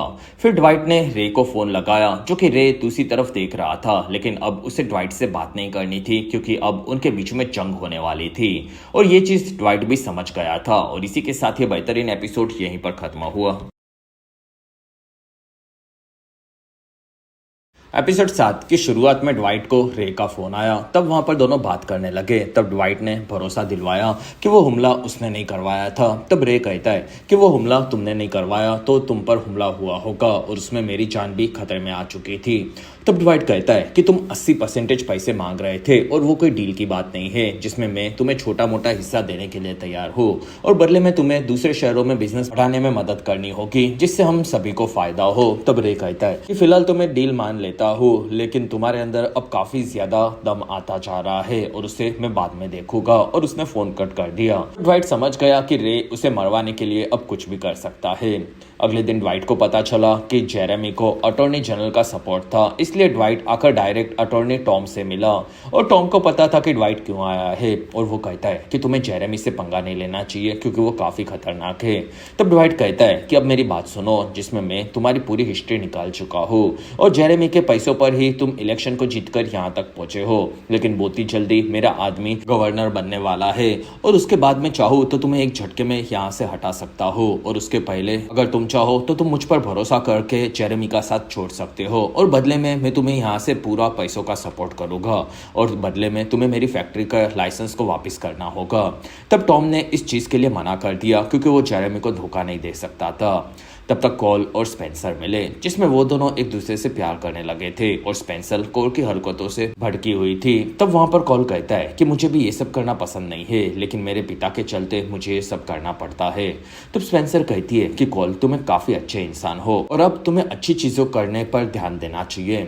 दूसरी तरफ टाइसन अब अकेले खुद का कोई नया बिजनेस शुरू करना चाहता था और उसने गूडी से पूछा कि आपने जिंदगी में सबसे पहले कौन सा कांड किया था। तब गूडी कहता है कि मैं पहले पुलिस वाला बनकर बच्चों के माल को उनसे डराकर उन्हें ले लेता था और फिर मैं उसे बेचकर काफी सारे पैसे कमाता था।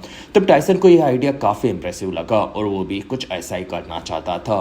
तब गूडी भी अपने पुराने दिनों के चलते टाइसन को सिखाने के लिए तैयार था और वहीं पर उन्हें स्पेंसर मिली। तब दोनों ने स्पेंसर को भी अपनी टीम में जोड़ दिया।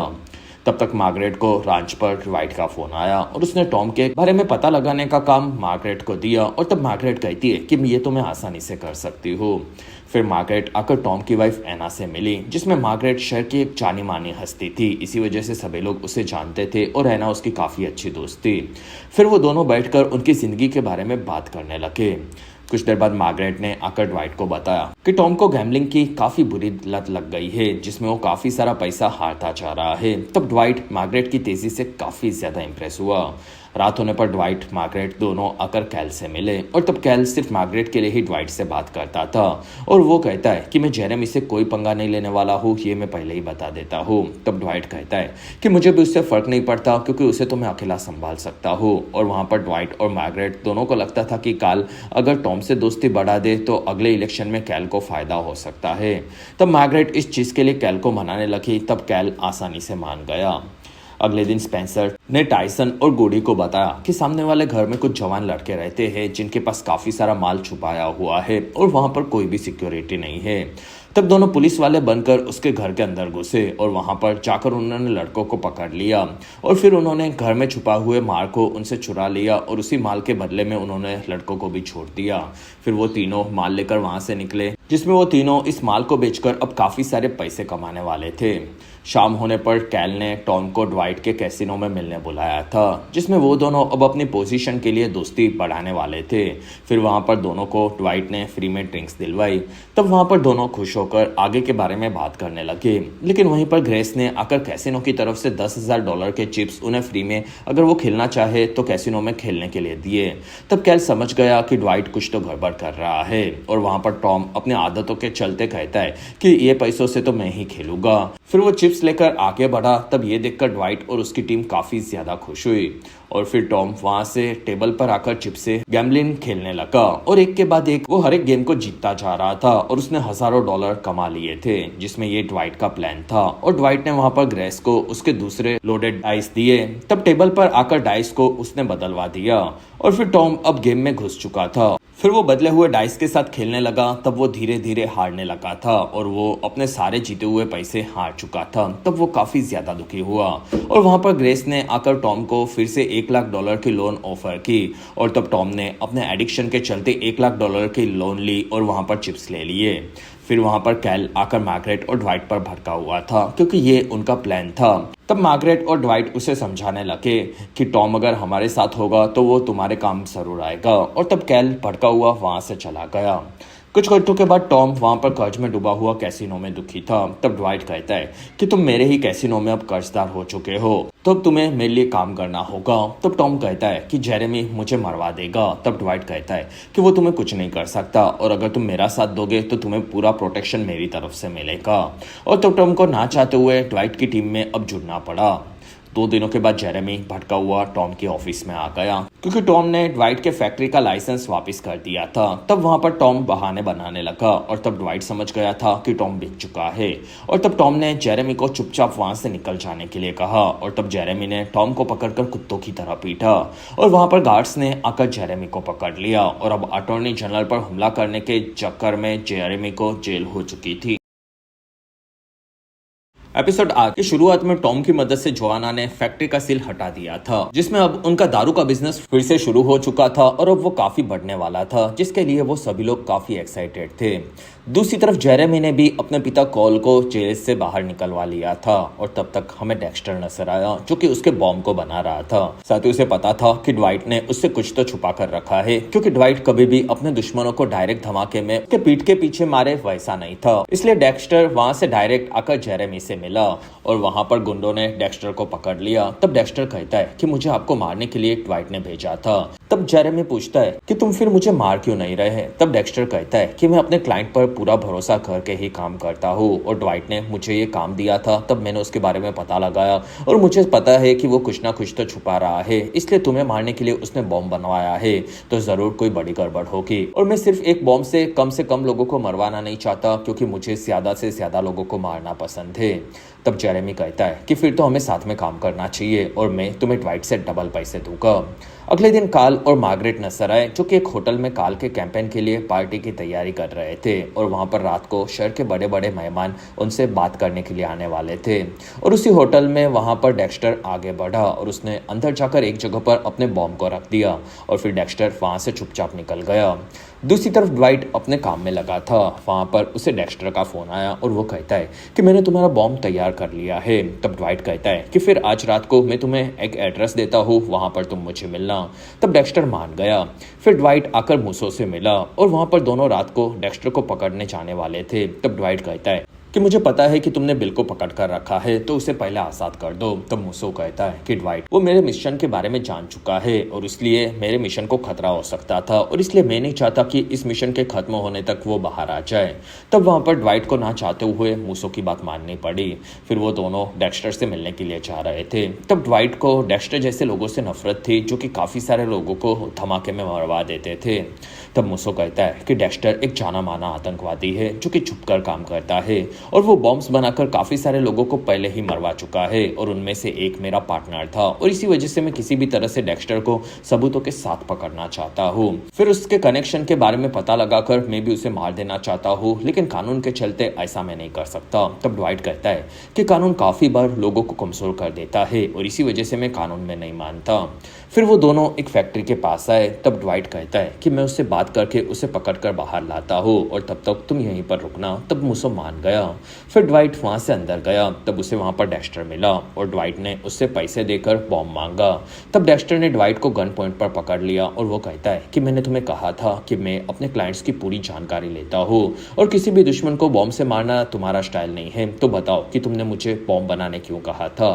वहीं पर पीछे से मिच और बिगफुट ने आकर डेक्स्टर को पकड़ लिया और उन दोनों को पहले ही ड्वाइट ने वहां पर भेजा था, क्योंकि इस बार उसने खुद अड्डा सिलेक्ट किया था। फिर वो तीनों डेक्स्टर को पकड़कर वहां से निकल गए। दूसरी तरफ होटल में सभी मेहमानों के फोन को रात को बाहर जमा कर दिया गया और पार्टी में टॉम और एना, कैल और मार्गरेट से मिले, जिसमें वो लोग अब एक दूसरे को पूरा सपोर्ट करने वाले थे। तब वहां पर कैल मार्गरेट की तारीफ करने लगा, क्योंकि वो होटल का आइडिया उसी का था और बस वो ड्वाइट से ज्यादा दोस्ती रखना नहीं चाहता था। तब मार्गरेट कहती है कि हमें उससे ज्यादा फायदा ही होगा, बाकी मुझे सिर्फ मेरे राज से मतलब है। तब तक मूसो फैक्ट्री में घुसा, क्योंकि ड्वाइट बाहर नहीं आया और वहां जाकर मूसो को पता चला कि ड्वाइट ने उसे चूना लगा दिया है। तब तक डेक्स्टर को पकड़कर ड्वाइट अपने अड्डे पर लाया था और वहां पर ड्वाइट ने डेक्स्टर को पकड़कर पीटना शुरू किया और वो उसके सारे क्लाइंट्स की जानकारी उससे मार मार कर निकलवा रहा था। फिर हमें स्पेंसर और टाइसन नजर आए, जो कि बॉडी के शॉप में रात को पार्टी रखकर उनके चुराए हुए माल को बेचकर अच्छे खासे पैसे कमाने वाले थे। वहीं पर स्पेंसर को कॉल दिखा। तब वो उसे बाहर लाकर कहती है कि अगर ये लोग तुम्हें देख लेंगे तो तुम्हें मार देंगे और तुम्हें यहाँ पर नहीं आना चाहिए था। तब कॉल कहता है कि स्पेंसर मेरे पिता ड्वाइट के सभी लोगों को मरवाना चाहते हैं और इसी वजह से उन्होंने किसी होटल में बॉम्ब लगाया है, जिससे काफी सारे लोग मारे जाए और मैं नहीं चाहता कि तुम भी उनमें से एक हो। तब स्पेंसर ये सुनकर चौंक गई। फिर स्पेंसर ने अंदर आकर ये चीज टाइसन को बताई। तब टाइसन कंफ्यूज हुआ कि उसे क्या करना चाहिए। तब तक ड्वाइट ने डेक्स्टर को हद से ज्यादा पीटा था और उससे सभी क्लाइंट्स की जानकारी निकलवा ली थी। तब वहां पर डेक्स्टर कहता है कि अब कोई नाम नहीं बचा। फिर वहां पर ड्वाइट ने उसे और ज्यादा पीटा और फिर ड्वाइट को टाइसन का फोन आया और उसने बताया कि होटल में डेक्स्टर ने बॉम्ब लगाया है। तब ड्वाइट ने डेक्स्टर को बॉम्ब के बारे में पूछा। तब डेक्स्टर कहता है कि हाँ, मैंने बॉम्ब लगाया है और वो आज रात को 10 बजे फट जाएगा। तब डेक्स्टर को उन्होंने एक मरे हुए आदमी की कब्र के अंदर डाल दिया और हमेशा के लिए उसे मरने के लिए कब्र के अंदर ही छोड़ दिया। फिर वहां से ड्वाइट होटल की तरफ आ रहा था और वो सबको फोन लगा रहे थे, लेकिन होटल में सभी के फोन्स बाहर रखे गए थे, जिसके चलते किसी को भी कुछ पता नहीं था। और फिर होटल में मूसो की टीम के साथ ड्वाइट भी आ चुका था और वो लोग होटल में से सभी मेहमानों को बाहर निकालने लगे, जिसमें ड्वाइट भी मार्गरेट को लेकर बाहर आया और कुछ ही मिनटों में वहां पर काफी बड़ा धमाका हुआ, जिसमें होटल के चिथड़े उड़ गए थे और मिच थोड़ा सा घायल हुआ था, लेकिन ड्वाइट की बाकी टीम पूरी तरह से सेफ थी। फिर वहां पर मूसो आकर ड्वाइट से पूछता है कि डेक्स्टर कहाँ पर है। तब ड्वाइट कहता है कि वो ठिकाने लग चुका है और मेरे पास उसके क्लाइंट्स की जानकारी है जिसके बारे में हम लोग कल बात करेंगे। तब मूसो हाँ बोलकर वहां से निकला क्योंकि उसे पता था कि ड्वाइट जबान का पक्का है। और इसी के साथ ही बेहतरीन एपिसोड यहीं पर खत्म हुआ। एपिसोड 9 की शुरुआत में हमें ली नाम का एक किलर नजर आया जो कि अपने ट्रक से एक आदमी पर नजर रख रहा था और वो आदमी एक होटल में घुसा। तब ली भी उसी होटल में घुसा और वहां पर जाकर ली ने अपने टारगेट को मार दिया जिसमें वो एक काफी प्रोफेशनल एसेशन किलर था। और वहां से ली उसकी स्टोर में आया जिसमें वो छुप कर रहता था। फिर ली ने अपने परिवार के फोटो को देखा जिनसे वो आज भी काफी ज्यादा प्यार करता था लेकिन वो कई सालों से उन्हें नहीं मिला था। वहीं पर ली से मिलने के लिए आज विंस आया था जो कि उसके लिए एक मर्डर का कॉन्ट्रैक्ट लाया था। फिर ली को आकर रे से मिलना पड़ा जिसे वो पहले से जानता था और रे ने ली को वाइट को मारने का ऑर्डर दिया। तब ली कहता है कि वो मेरा काफी पुराना दोस्त है। तब रे कहता है कि तुम्हारे ऊपर मेरा काफी सारा उधार बाकी है और बदले में मैं चाहूँ तो तुम्हें मार भी सकता हूँ लेकिन अगर तुम उसे मार दोगे तो मैं तुम्हें आजाद कर दूंगा। तब ली को ना चाहते हुए ये मानना पड़ा। दूसरी तरफ ड्वाइट सुबह होने पर मूसो से मिला और तब मूसो को डेक्स्टर चाहिए था। वहां पर ड्वाइट कहता है कि डेक्स्टर को मैंने हमेशा के लिए गायब कर दिया है लेकिन उसे भेजने से पहले मैंने उसे काफी ज्यादा टॉर्चर किया था जैसा हम दोनों चाहते थे और मैंने उससे सभी क्लाइंट्स की जानकारी की लिस्ट भी निकलवा ली है जो कि मैं तुम्हें देना चाहता हूँ लेकिन बदले में तुम्हें मुझे फेडरल लिक्वर लाइसेंस दिलवाना पड़ेगा। असल में देश में मिलिट्री और पुलिस डिपार्टमेंट में काफी ज्यादा दारू बेचा जाता है और अगर उन्हें दारू देने का लाइसेंस ड्वाइट को मिल जाएगा तो वो अंधे पैसे कमा सकता है। तब वहां पर मूसो को ना चाहते हुए उसकी बात माननी पड़ी और धीरे धीरे ड्वाइट का अब दारू सबसे ज्यादा बिकता जा रहा था और सभी फैक्ट्रीज में वो लोग ड्वाइट के दारू को आगे रखते थे। और एक ही हफ्ते के बाद कॉल को पता चल गया कि उनका सेल्स काफी गिर चुका है और उनकी सभी दारू भी वापिस आ रही है। तब वो काफी परेशान हुआ। तब तक ड्वाइट को उसके रेस्टोरेंट में आकर ली मिला और ड्वाइट उसे देखकर काफी खुश हुआ जिसमें वो दोनों जेल में भी काफी वक्त तक साथ में थे। तब ड्वाइट कहता है कि जितना मैं तुम्हें जानता हूँ और तुम यहाँ पर मेरे पास आए हो तो तुम्हें मुझे मारने के लिए भेजा गया होगा और ये काम जेरेमी नहीं कर सकता लेकिन ये काम रे ने जरूर करवाया होगा। तब ली कहता है कि ड्वाइट तुम्हारा तुलसा में आने के बाद इतने तरक्की करने के बारे में जानकर मैं काफी खुश हुआ। इसमें मुझे नहीं लगा था कि जेल से निकलने के बाद जिंदगी हमें और एक मौका मिलेगी। तब ड्वाइट कहता है कि तुम्हें अपने परिवार के पास वापस जाकर उनसे बात करनी चाहिए और असल में ये कहानी अब ली की नई सीरीज नोला किंग में सेट होने वाली है जिसमें ली अपने परिवार के साथ वापस नए शहर में जाकर कुछ नए कांड करेगा और ये सीरीज हमें अगले साल देखने मिलेगी। तब वहां ड्वाइट कहता है तब तुम रे का क्या करोगे। वहां ली कहता है कि मैं अपने दोस्त को कभी नहीं मारने वाला और मैं तुम्हें सावधान रहने के लिए कहने आया था। तब ड्वाइट कहता है कि रात को मेरे घर पर डिनर करके जरूर जाना। तब ली कहता है कि मैं इस बारे में जरूर सोचूंगा। फिर ली वहां से निकला। तब ड्वाइट ने गुडी को बुलाकर बताया कि रे मुझे मारने के लिए किलर भेज चुका है तो शहर में सभी आदमियों को चौकंदा कर दो जिसमें रे अब कुछ भी कर सकता है। तब गुडी मान गया। दूसरी तरफ टाइसन ने बॉडी के शॉप को यूज करने के बदले में पैसे दिए और तब वहां पर बॉडी उन पैसों को देखकर काफी इंप्रेस हुआ और वो उन्हें ऐसे छोटी मोटी चोरियां करके माल को बेचते रहने के लिए कहा। तब टाइसन काफी खुश हुआ क्योंकि उसने पहली बार जिंदगी में कोई काम किया था। तब तक ली शहर से निकल रहा था। तब रे का उसे फोन आया और उसने ड्वाइट को नहीं मारने का कारण पूछा। तब ली कहता है कि रे तुम दोनों का झगड़ा है और तुम मुझे इसमें बीच में मत लाओ और मैं किसी भी हालत में अपने दोस्त को तो नहीं मारने वाला। तब रे ये सुनकर काफी भड़क गया और फिर हमें जेरेमी नजर आया और वहां पर कॉल ने आकर उनके गिरते हुए बिजनेस के बारे में बताया और तब जेरेमी घर से बाहर आकर अपने गुस्से को निकालने लगा और वो कहता है कि कॉल उसने हमारे फैमिली बिजनेस को खत्म कर दिया है और मैं उसे ऐसे तो जाने नहीं दूंगा। फिर वहां से जेरेमी भड़क कर निकल गया। रात होने पर ली आकर ड्वाइट से उसके घर पर मिला और वहां पर दोनों साथ में ड्रिंक ले रहे थे। तब ड्वाइट समझ गया कि ली दूसरी बार उसे मारने आया है तो उसकी बात रे से जरूर हुई होगी। तब ली कहता है कि हाँ हुई थी और इसलिए मैं जानना चाहता हूँ कि तुम दोनों के बीच में क्या हुआ है। तब ड्वाइट कहता है कि उसे मेरे नए बिजनेस में 80% हिस्सा चाहिए था जो कि मैं देने के लिए तैयार नहीं हूँ। सत्य तुमने उसे मारा नहीं था और इसी वजह से रे ने हम दोनों को मारने के लिए नए किलर्स भेजे हैं। तब ली कहता है कि फिर तो हमें उन किलर्स के पास जाकर उनका काम आसान कर देना चाहिए। तब ड्वाइट खुश हुआ। फिर वो दोनों एक होटल के बाहर आए जिसमें वो दोनों किलर्स को वो बाहर से देख रहे थे जिसके बारे में गुडी ने पहले ही ड्वाइट को बता दिया था। तब उन दोनों के रूम्स को देखने के बाद दोनों आगे बढ़े और फिर दोनों ने ऊपर जाकर उन दोनों किलर्स को बाहर बुलाकर मार दिया जिसमें उन दोनों ने 7 लोग के बाद साथ में काम किया था। इसी वजह से उन्हें काफी मजा भी आया था। दूसरी तरफ मिच घर पर आराम कर रहा था और तब उसे वहां पर क्लियो आकर मिली, जो कि दूसरे शहरों में उनके दारू की डिलीवरी को करके वापस आ चुकी थी। साथ ही मिच के घायल होने के बारे में उसे पता चला था, इसलिए क्लियो उसके लिए काफी परेशान थी और फिर वो मिच से मिली। रात होने पर जोआना अभी भी फैक्ट्री में अपने काम को खत्म करते हुए सो गई थी और वहीं पर उसे किसी के फैक्ट्री में घुसने की आवाज आई। तब वो गन लेकर आगे बढ़ी और वहीं पर उसे गुंडों ने पकड़ लिया था और उन्हें जेरेमी ने भेजा था। इसी के साथ ये बेहतरीन एपिसोड 9 यहीं पर खत्म हो। एपिसोड 10 की शुरुआत में हमें जेरेमी नजर आया, जिसने जोआना को पकड़ कर रखा था और वो कहता है कि ऑन पेपर तो मेरी असली दुश्मन तुम ही हो, क्योंकि तुम्हारी फैक्ट्री के चलते मेरा माल डूबता जा रहा है और अब तुम्हें नुकसान भुगतना होगा। सुबह होने पर ड्वाइट और मार्गरेट दोनों कैल के नंबर्स को चेक कर रहे थे और मार्गरेट कहती है कि कार के गवर्नर बनने के चांसेस अब काफी ज्यादा बढ़ चुके हैं। साथ ही वो चाहता है कि मैं उसकी टीम में उसके एडवाइजर बनकर काम करूं।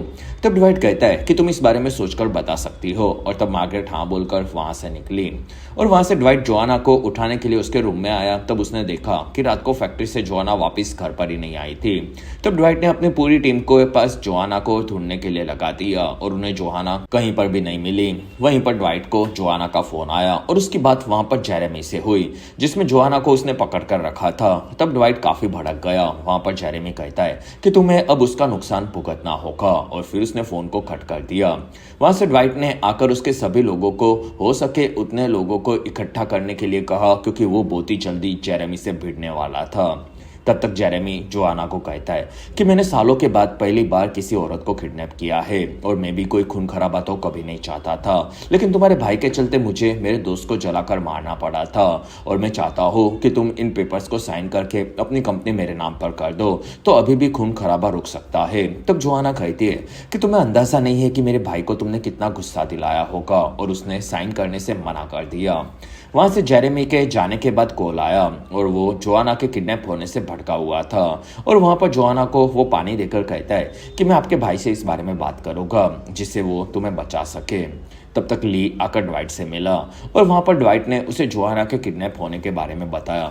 तब ली कहता है कि मैं अपने दोस्त की मदद के बिना यहाँ से वापस नहीं जाने वाला। तब ड्वाइट काफी खुश हुआ, लेकिन अभी भी जोआना कहाँ पर है ये उसे कुछ नहीं पता चला था।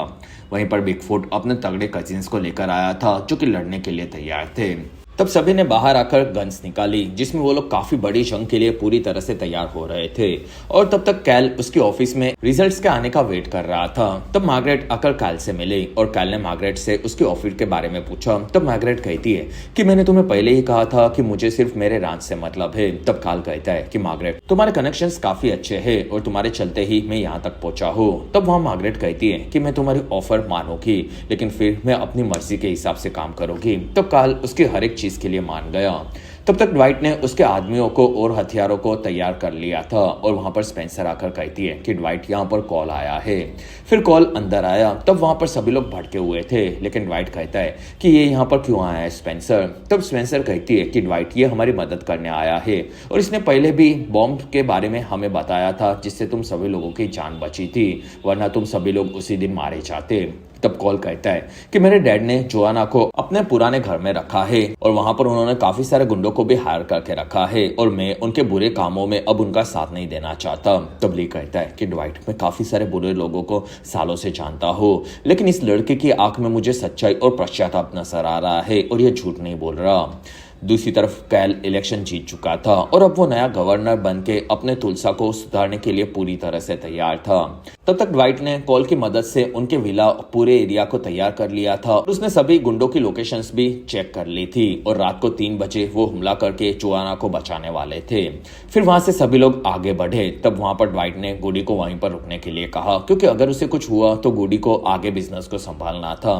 तब गुडी मान गया। तब तक कॉल काफी परेशान था, क्योंकि उसे लगा कि उसने अपने पिता को विभीषण बनकर धोखा दिया था। तब स्पेंसर कहती है कि तुम एक अच्छे आदमी हो और तुम्हारे पिता ने जो किया वो गलत है, इसलिए तुमने सही किया है। रात को 3 बजने पर ड्वाइट की पूरी टीम आगे बढ़ी और वो लोग एक के बाद एक सभी गुंडों को चुन चुनकर मारने लगे।